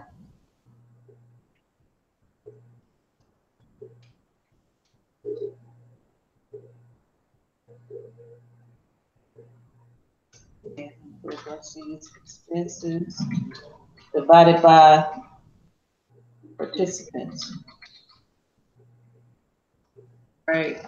And then you do this, that number divided by 15, and I actually had to write the number in, so I should have to put it somewhere. And you got 100. So that's the cost per participant. Make sense? Yeah. So if someone wanted to invest in the idea, then you actually have a number to give them. This is how much it costs per person. And normally when you're dealing with money, whether it's grant money or contracts, they go by per participant. How much are you going to charge me per participant? And so normally to come up with per participant, you need to know what's your total expense. Once you know your total expense, you divide it by the number of people you want at that workshop. Now here's the deal, right? Because this will happen. You'll do a great job and more people will want to come. Then what you should do, what you can do, you could say at that time, you already know you have a demand. Well, this workshop is already filled. So the next workshop will be at this time. Because if you get overwhelmed and you invite them in and you don't have the capacity to do it yourself, then you're going to have a poor quality of service. Make sense? That's why I was trying to keep it down to 10 or 15 students. Correct. Because you can manage that. Same thing for Nicole. If you're doing, let's say, I mean, you want to get savvy, you want, you make that whipped shea butter or all those little arts and craft things you're doing. If you really want to get savvy with teaching young girls or women workshop or something of that nature, same thing applies. Build the kit or build a basket or build a bag or whatever it is. So when you go after funding, you're going after a cost per person. And this is what we're doing. So let's say you may want to teach young girls on how to make, or young boys or whomever, how to make whipped shea butter or whatever, you got going on, do an arts and you want, and somebody's interested in investing, or you want Walmart or Sam's or whomever, because they have community money out there for these type of projects, because we got to start getting our kids involved with their hands so they can relate academics to work. And so to do that, sometimes you got to use your skills to do those type of workshops, or you bring in your whole mentorship or your whole empowerment or your inspiration or whatever you're trying to do, but give them something tangible to do and then tell them how that all works together. So if I'm going to work on barbery, I'm going to teach kids about barber, then you also got to teach them about customer service. Make sense? That's what the flyer said. Yeah. What's your flyer? You gonna send that to me so I can see it? I send it to you. It says we'll cover up the art of cutting hair. I would teach them customer service. And I would teach barbering business. Correct. Right. What you saying? I was seeing your flyer, though. I see it. Okay. What you were saying, Miss Nicole? No, I was just saying that's a good idea. Yes, because we got to start changing the game in our programs with our youth. Nobody wants to just be taught that, but it's a great benefit if you can add, you know, some of your skill sets. And that's what I don't have. Like, because I'm not creative, or I'm not in the industry where I could teach them something. I use the vision boards to help me out with business. So I create a business vision board, or a scholarship or academic vision board to help me out, because I haven't really learned nothing yet. But I'm gonna get me something.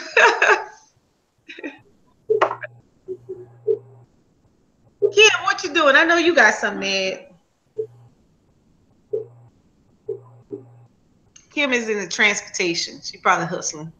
You also have a call center. I ain't seen it in about 3 months since last year. So, by the way, Sister Mo, I sent you an email information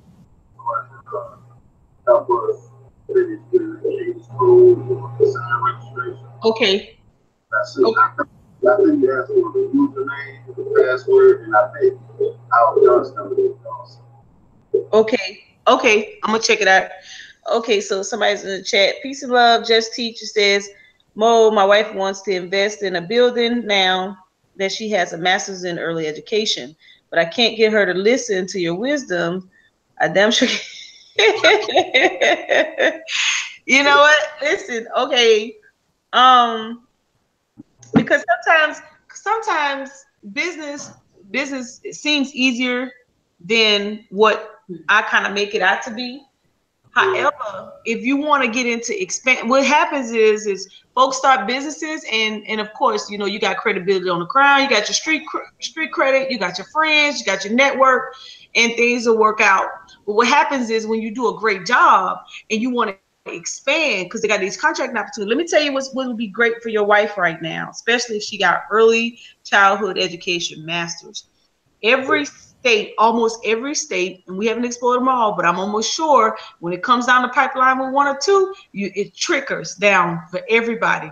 They have shifted funding down to the schools, the school districts in every state.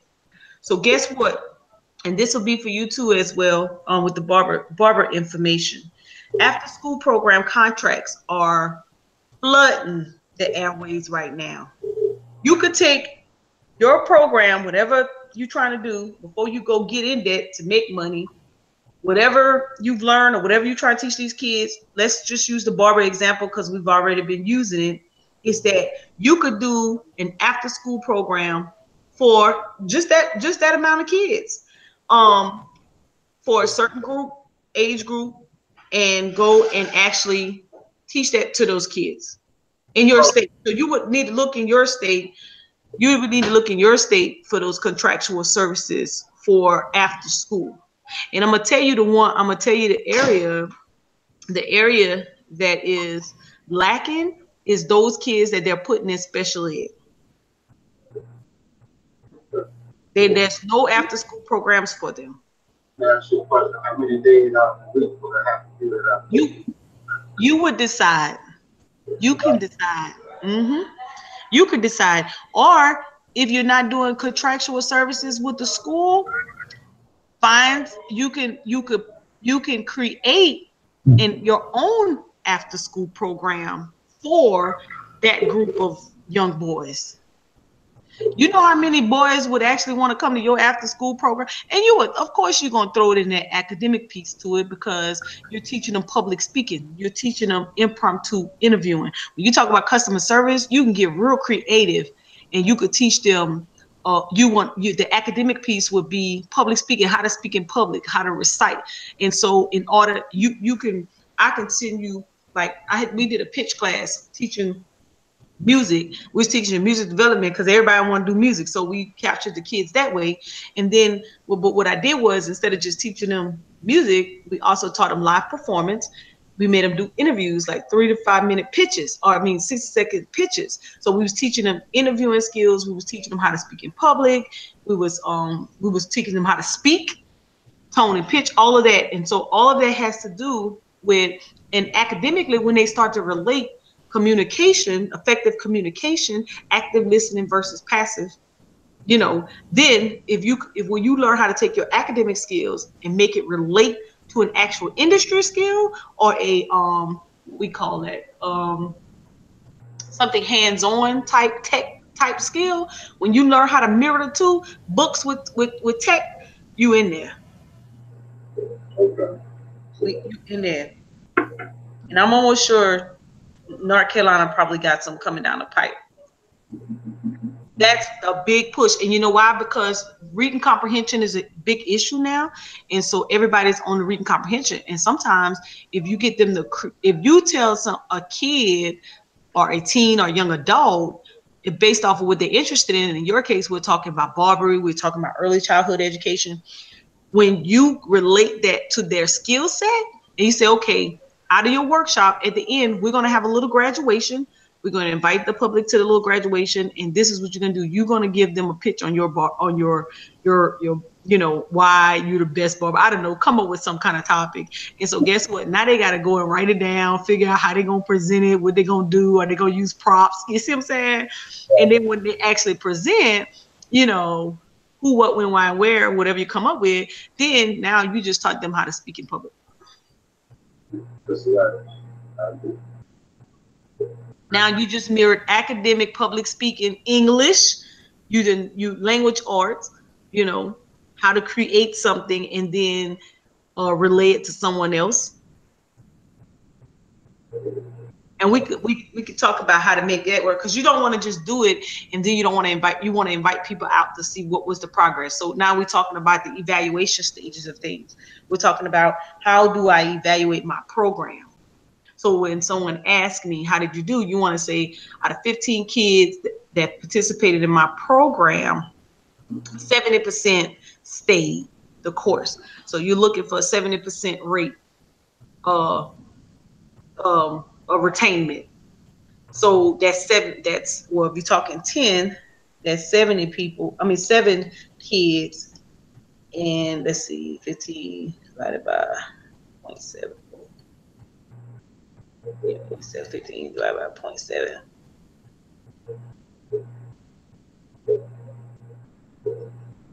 We set it up.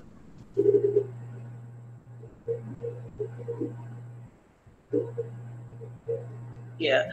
So you want to make sure that you actually, you know, give yourself a goal. You want to measure what you're doing. So that way,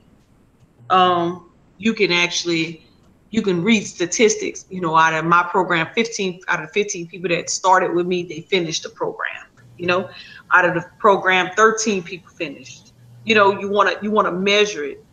And even if you start with 15 and 4 finished, you still want to give yourself something to work for. Okay, well, if only 4 stayed this time, I need to revamp my program.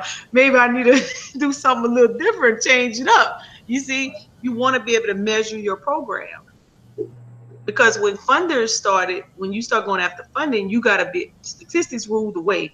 This is why Trump had an issue when they start talking about was after school programs, was feeding the kids in after school programs, increasing their academic level, and the results did not show that. Why? Because whoever was doing those programs should have had something in place where they added that academic side. Make sense? Or whoever they was partnering with, the feeding program was partnering with, from an after school perspective, they should have showed some better results, or they should have been paying attention to their results. They should have been increasing their academic levels by 1 grade at least every year. That would have gave strength to the feeding. Right?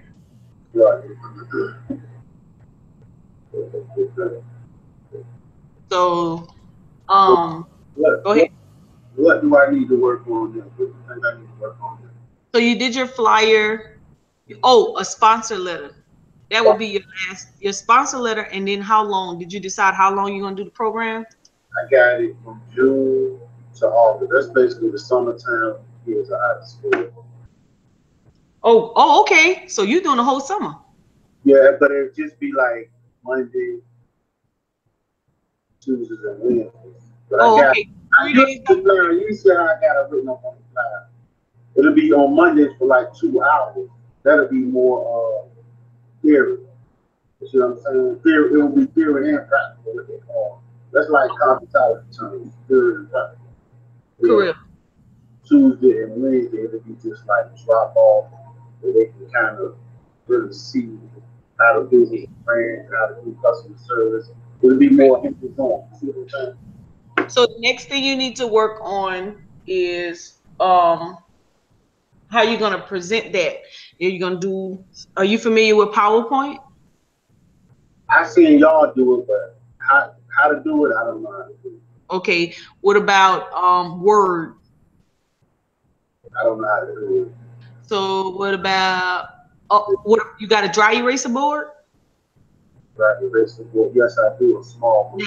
Okay, cool. So you can use a dry eraser board. So what we'll work on is a Word document, and you and I are going to spend another class time so I can show you something. But you could go old school.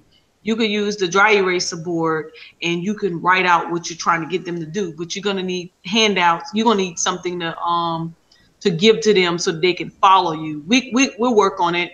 When your start date is in June. Yeah, that's why I got it up here June when they get out of school. I didn't got a specific date. I just got June 2018 to August 2018. Okay. I sent you the flyer. Okay. So what we'll do next Tuesday, what I'll do is I'll come up with a template we'll come up with a template based on what your based off of your subject topics, and then you'll use the dry eraser board to actually relay your messages to them. So either you'll be able to write it out, or you could tell me when we go through it, you could tell me what exactly information you want to put in it, and then I can create the PowerPoint for you, and then all you gotta do is click down, click down, click down, one or the other, however you want to do it. That sounds like a curriculum. Basically, I'm coming up with a curriculum. Yes, a curriculum, exactly. So it should kind of look like this. Let me show you. And if anybody else got any questions in the chat, you can go ahead and ask. Let me pull up this curriculum real quick. I'm gonna show you what it's gonna look like, because it's actually like an agenda, if you're familiar with an agenda.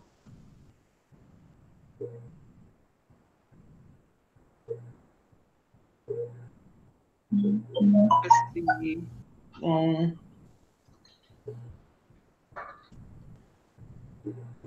I'll pull one up for you, and you can only have like for each area like 3 or 4 slides. You don't gotta, because this is gonna be more of an intro type. Okay, here's the syllabus, but you definitely want to have this one like this, and I'm gonna help you put one together, because I'm gonna give you the template, or I can send it to you. You can just write on it, print it, write on it, and then we can I can help you type it up or whatnot. So PowerPoint is something that I would use. Yeah. You would need a projector though. You got a projector? No, I can get one though. That ain't no problem. I can get one. You're supposed to fall asleep in my class.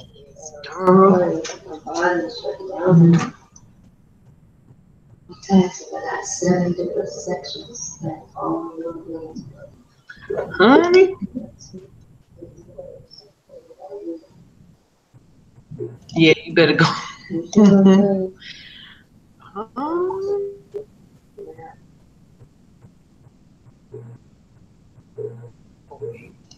Okay. Thanks for stopping by. I'll be in here because we be having people in the call center, so I gotta They come when they have trouble, but most of them, after they hear the first 2 days, they go home.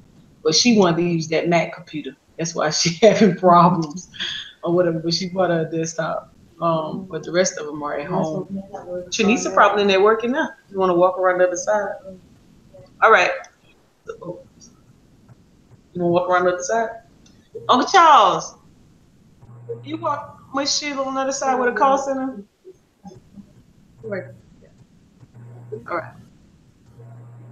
What? I don't know. Whatever time she needs to start working. Well, you know she's working, so she's. Yeah, he goes. Oh, Charles will show you. All right. So this is a syllabus. See you later. You can leave it open. This is what a syllabus look like. So you'd have the name. You'd have the name of your course, what you're doing. So whatever you want to name it, barber workshop or introductory to barbery, however you want to name it, right? Then you'd have your name as the instructor. And you'll put your course dates, which is the day you're going to start your camp. And last day you're going to have your camp. And then right here, the link, yours is going to say, what'd you say, Monday, Wednesday, whatever the dates you chose, you're going to put it right there.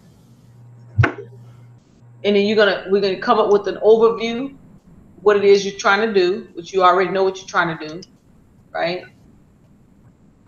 And then you're gonna have some objectives. You're gonna come up with some objectives. So if it's customer service related, you have that. You know, whatever you're trying to do, however many objectives you want, you can have one objective, you can have 3 objectives, you have 4 objectives, whatever it is. And you can always Google objectives for barber school, things like that. You can always adapt someone else's language and make it work for you. And then you're gonna do your resources. So if you're using a book, a master barber book or whatever, you know, if you don't have one, you might want to get one, look one up, because you don't want to just lean to your own expertise, you know. So we always find something that we can use. In this case, Janisa used this book for time management and goal setting. If you're using any websites to get your information from, you would list those resources, those websites where you get your info from, and then you put the course materials, what do they need, and you will put your kit right here. And then you also add, you know, a pen and paper, you know, notebook. You want to add that as well, because you want to be able to get them to take some notes, write it down. Right. Right. So we need to add that to your list. And if you have a grading scale, you know, sometimes you have to have a grading scale even if there is no grading scale. Maybe you can have satisfactory, unsatisfactory, you know, needs improvement. To show who? The students or to show? To the kids, because you want to get them in the habit of being able to evaluate. Because if they're not doing a good job, you know, you want to say, okay, you need improvement in this area, or you need to, you know, what is going to be your evaluation? Or you could do this. Instead of having a grading scale for evaluation, we can come up with an assessment sheet. Like, what did you think of? You can come up with like 10 questions. What did you think of being a barber prior to coming to this workshop? Then you could say, you know, what do you expect to get out of the workshop? And then you could say, how many barbers do you know? Do you think barber is successful? You know, we can come up with some questions, and then that could be the pre-assessment. And then at the end of the summer camp, you can give them that same assessment again and see how their answers changed. So instead of having a grading scale, yours would be pre-assessment and post-assessment. Make sense? Yes, ma'am.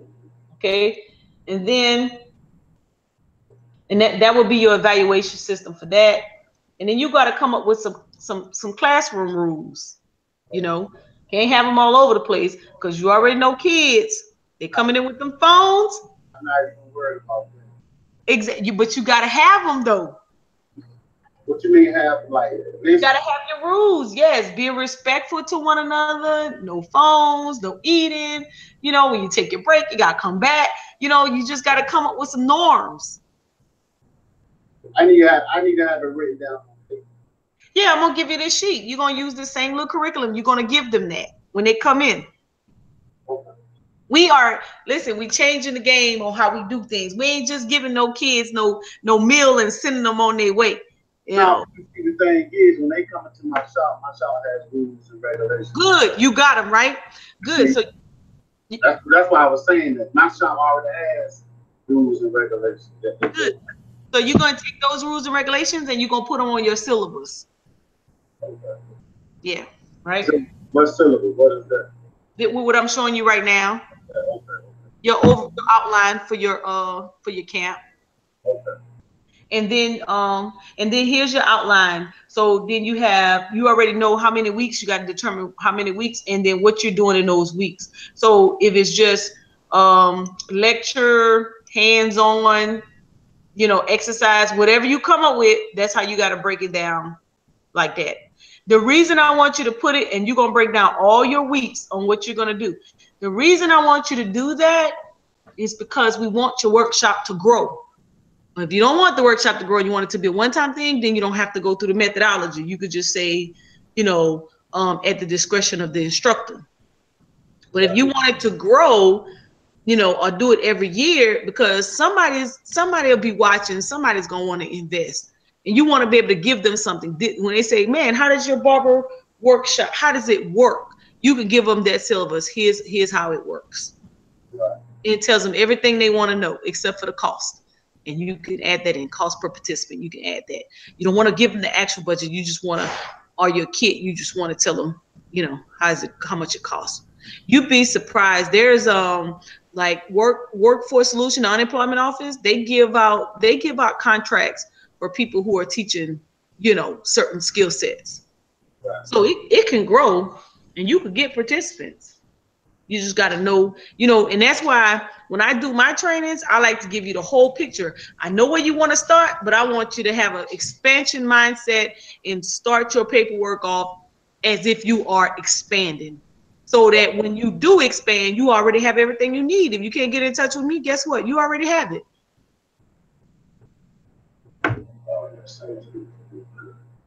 Right? I'm gonna follow your lead, sister. I know.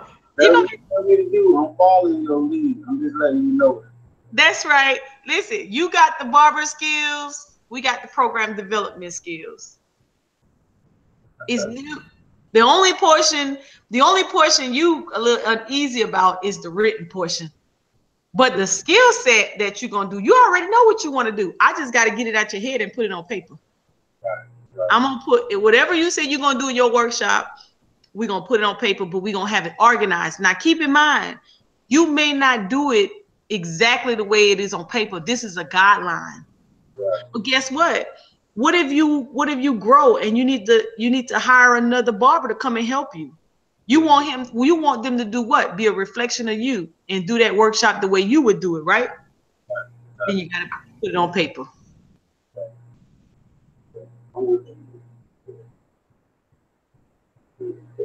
We training our team in 2018.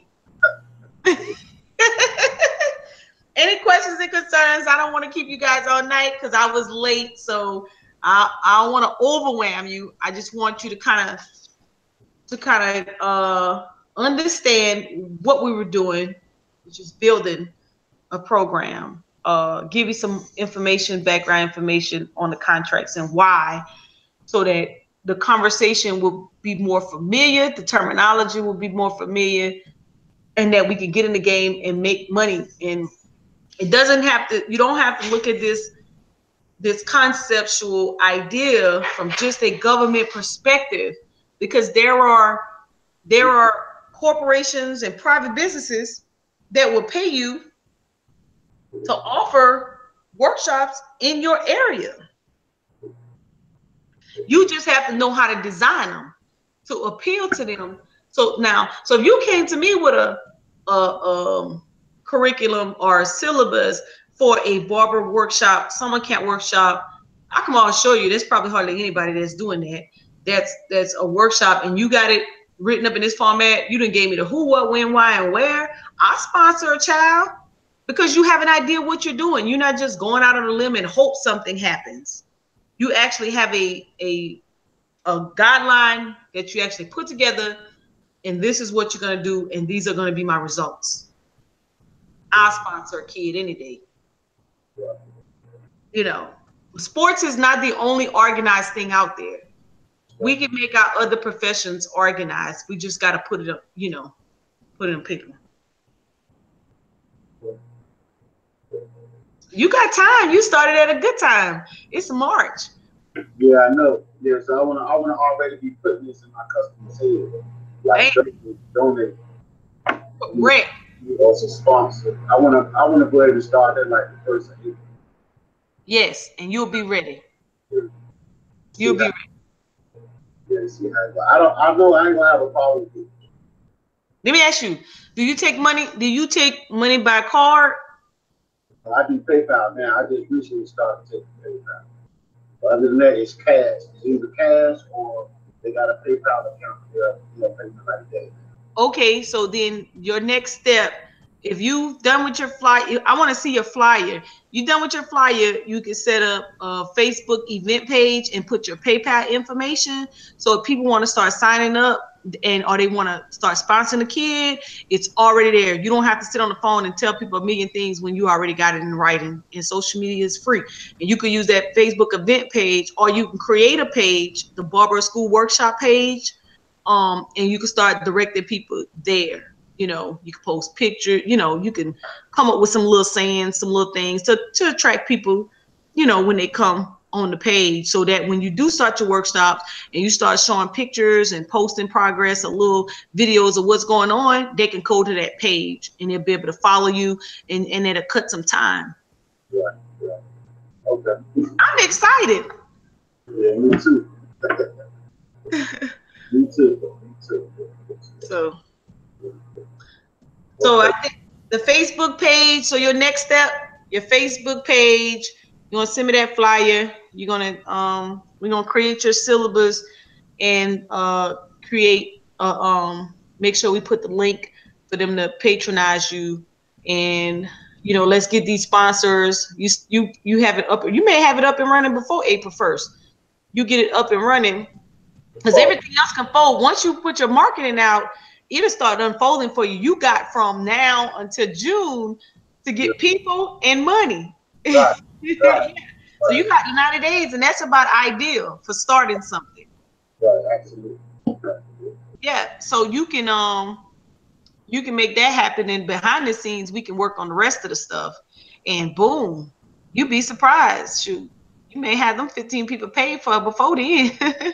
And then all you gotta do is worry about rolling out your workshop. Cause and it's good you say it first, because when do the kids go on spring break? I believe it's either the last week in March or the first week in April. Correct. When they come out of that spring break, you want that to be on their mind. Yeah. Because I'm telling you, everybody else who's gonna be doing after school programs, they gonna have their stuff flowing by then. What city is he doing this in? He's in Virginia. I'm in Virginia. Well, Portsmouth, Portsmouth. Forceful? Portsmouth. Why I keep getting that wrong? Look, type it in the chat. Type it in the chat. Which chat? YouTube chat? YouTube chat. You on YouTube? No, I'm on Google Hangout. Oh, look, you see on the side where it says group chat? Type it over there. Yeah, let me see. How many days a week will he work with the kids? He's working with the kids 3 days a week. I think it's 2 hours a day, 3 days a week. And he's gonna be doing it from June to August, first week of August. Portsmouth, Oklahoma. That's where you are? You're in Oklahoma?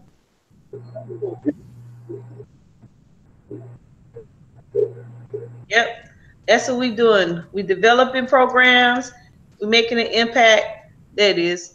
Oh, Portsmouth, Virginia. Oh. Well, why did he hear that and I didn't hear that? I'm on the shop bus. Yeah, AKA P-Town. There you go. Bam. There it is right there.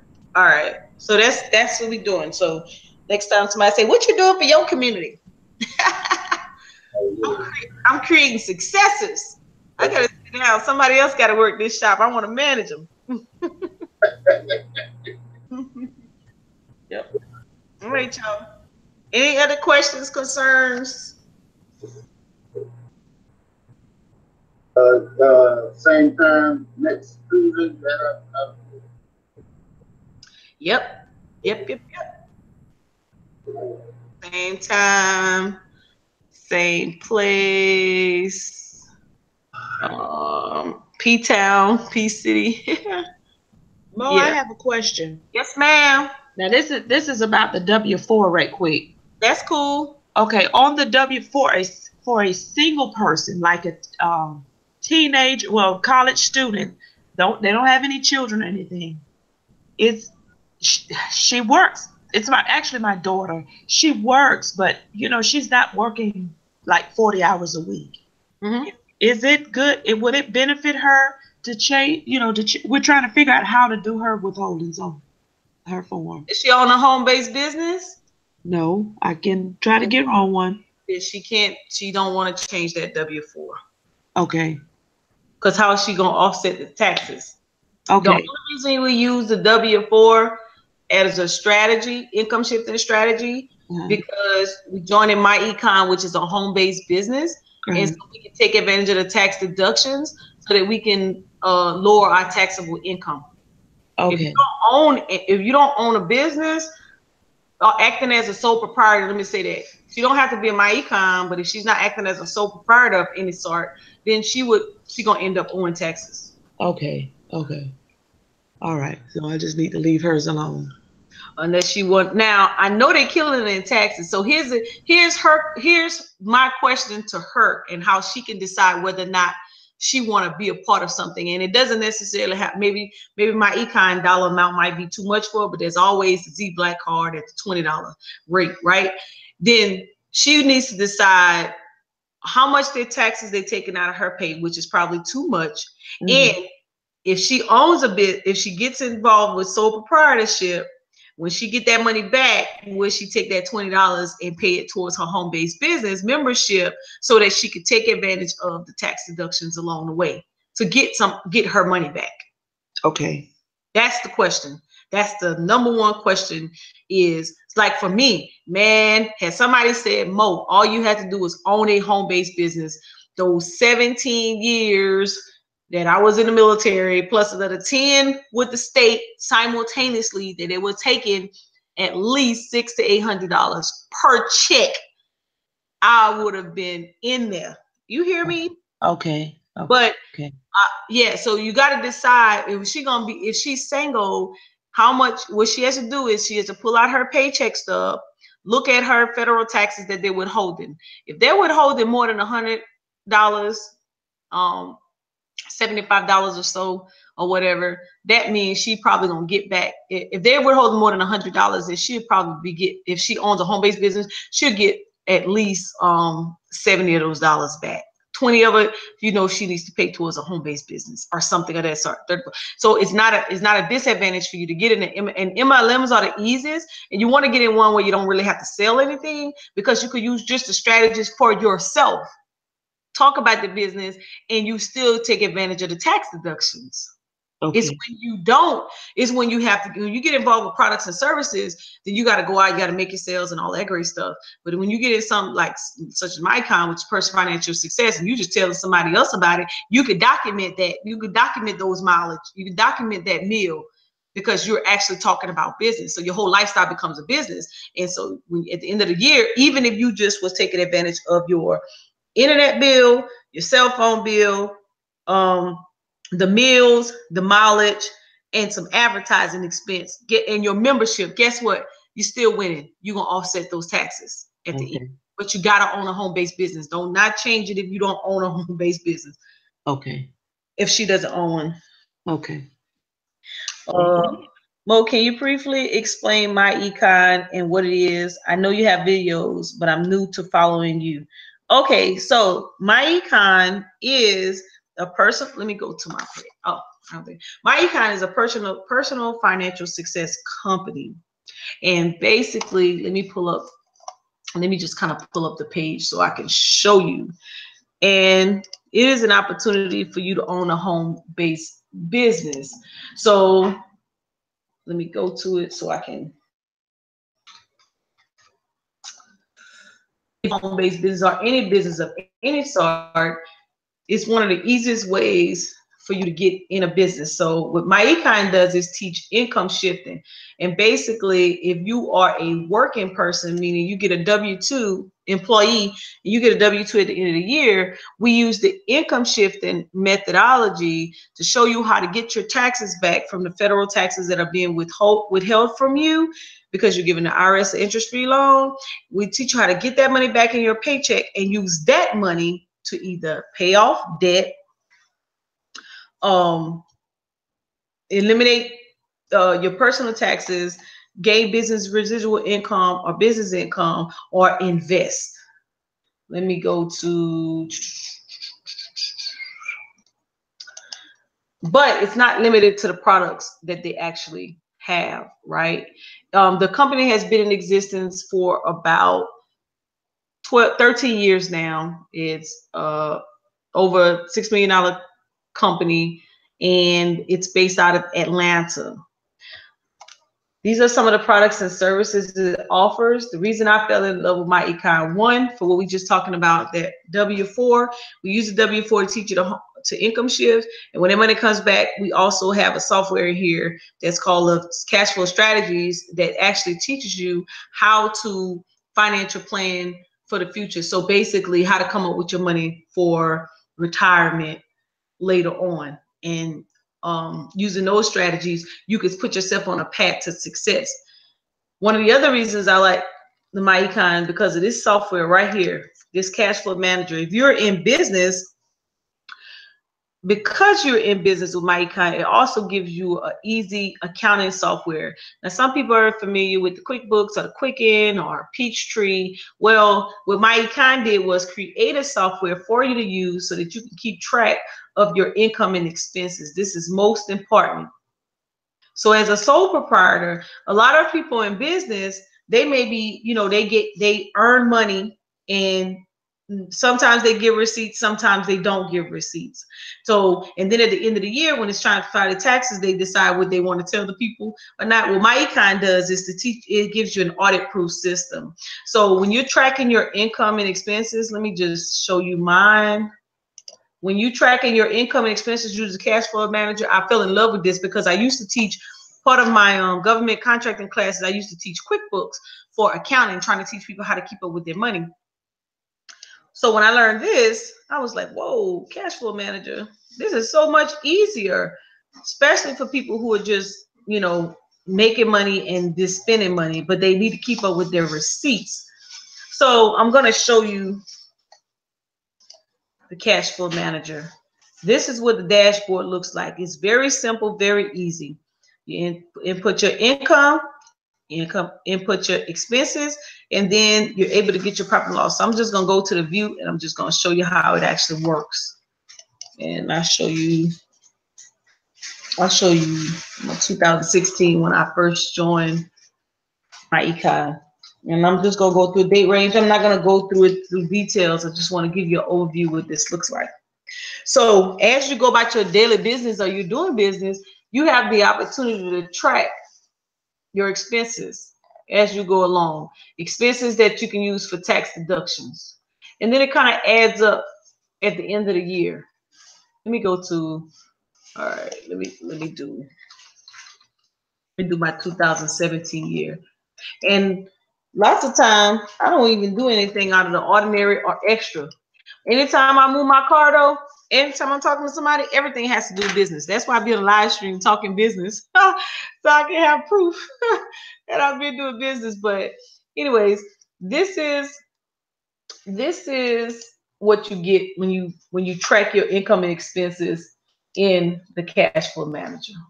It gives you your profit and loss statement, your Schedule C in order already, and you're able to document. Now, I didn't make no $108,000 a year, y'all. This is just me actually showing examples to people on how it works or whatnot. Putting your commissions and your income or whatnot, and you print this for your tax purposes. So this is like one of the most important deals of it. That a tool that is offered in MyEcon. And as you can see, I only have some income in here. some advertising that I may have done throughout the years. This is my Z Black card, the whole year of payment for my Z Black card. Then I have some office expense, some things that I paid for to do business. And I have meals when I've eaten somewhere or whatnot. And this one, some more meals. I don't know why I separated. Oh, this is to capture the miles. And then utilities, which would be cell phone, internet. That's the whole year amount. And then my econ membership, because you could take advantage of that. That's professional fees. And charitable contributions, if you gave to any charity or nonprofit organization or any church or mosque or whatever you're a part of. And this is some other stuff and some supplies. And so, of course, now y'all, I didn't spend $108,000. Somebody put the wrong, these expenses don't go on mine. But anyways, you get your total amount of expenses. So let's say this came out to about $20,000 in business expenses. As a sole proprietor, and let's say I made $55,000. You subtract $20,000 from $55,000, that is $35,000. So instead of getting taxed on $55,000 and keeps me in that 25% tax bracket, I would drop to $35,000, which is in a 10% tax bracket. So it's making sense. So instead of me paying 25% on my income taxes at the end of the year, I'm actually paying 10% on my income tax at the end of the year. So my econ, being a personal financial success company, basically what happens is an internet-based business that gives you the opportunity to take advantage of tax deductions without having to go and sell stuff. Now, if you want to get into making some business income, then that's where these products come into place, where if someone purchases any of your products, you make money from that as well. You can make money from the products. And that's what I just showed.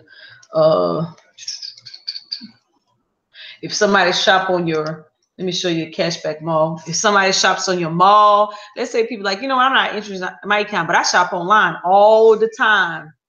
Every time they shop at any of these little stores, these percentages, that's how much cash back you get. Every time you shop at stores. Let me tell you, if you're going to be buying school supplies or you're going to be buying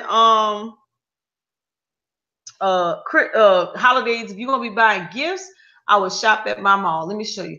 If you have a business and you buy supplies all the time, please, I shop my stuff online, because every time I shop online, I get money back. So this is me getting money back from my cashback mall. That's creating business income.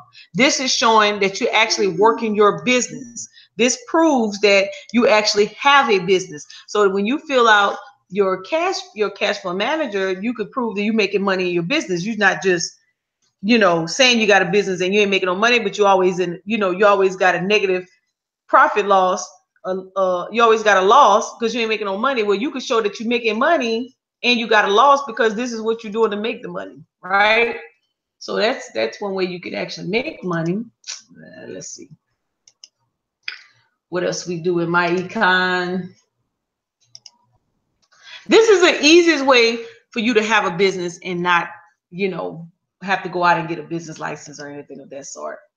You could just kind of sell your business. But in order for me to give you the full out, because I'm rambling because I just came out of government contractor, so I'm probably not making no kind of sense right now. The other reason I like it is because it gives you videos on everything that we do so that you can keep your business up or you can learn the business. So talks about the tax withholding, talks about tax reckoning, the cash flow strategies, how you make income, how you find people. So it gives you scripts and all of that kind of stuff. But basically, it's a personal financial success company that helps you personally get money. And one of those ways we do that is by offering, teaching you how to income shift using the W-4 strategy. So if you're a working person, we teach you how to get your money back from your own paycheck. The money that you gave a tax-free loan to the IRS, we teach you how to put that money back in your paycheck.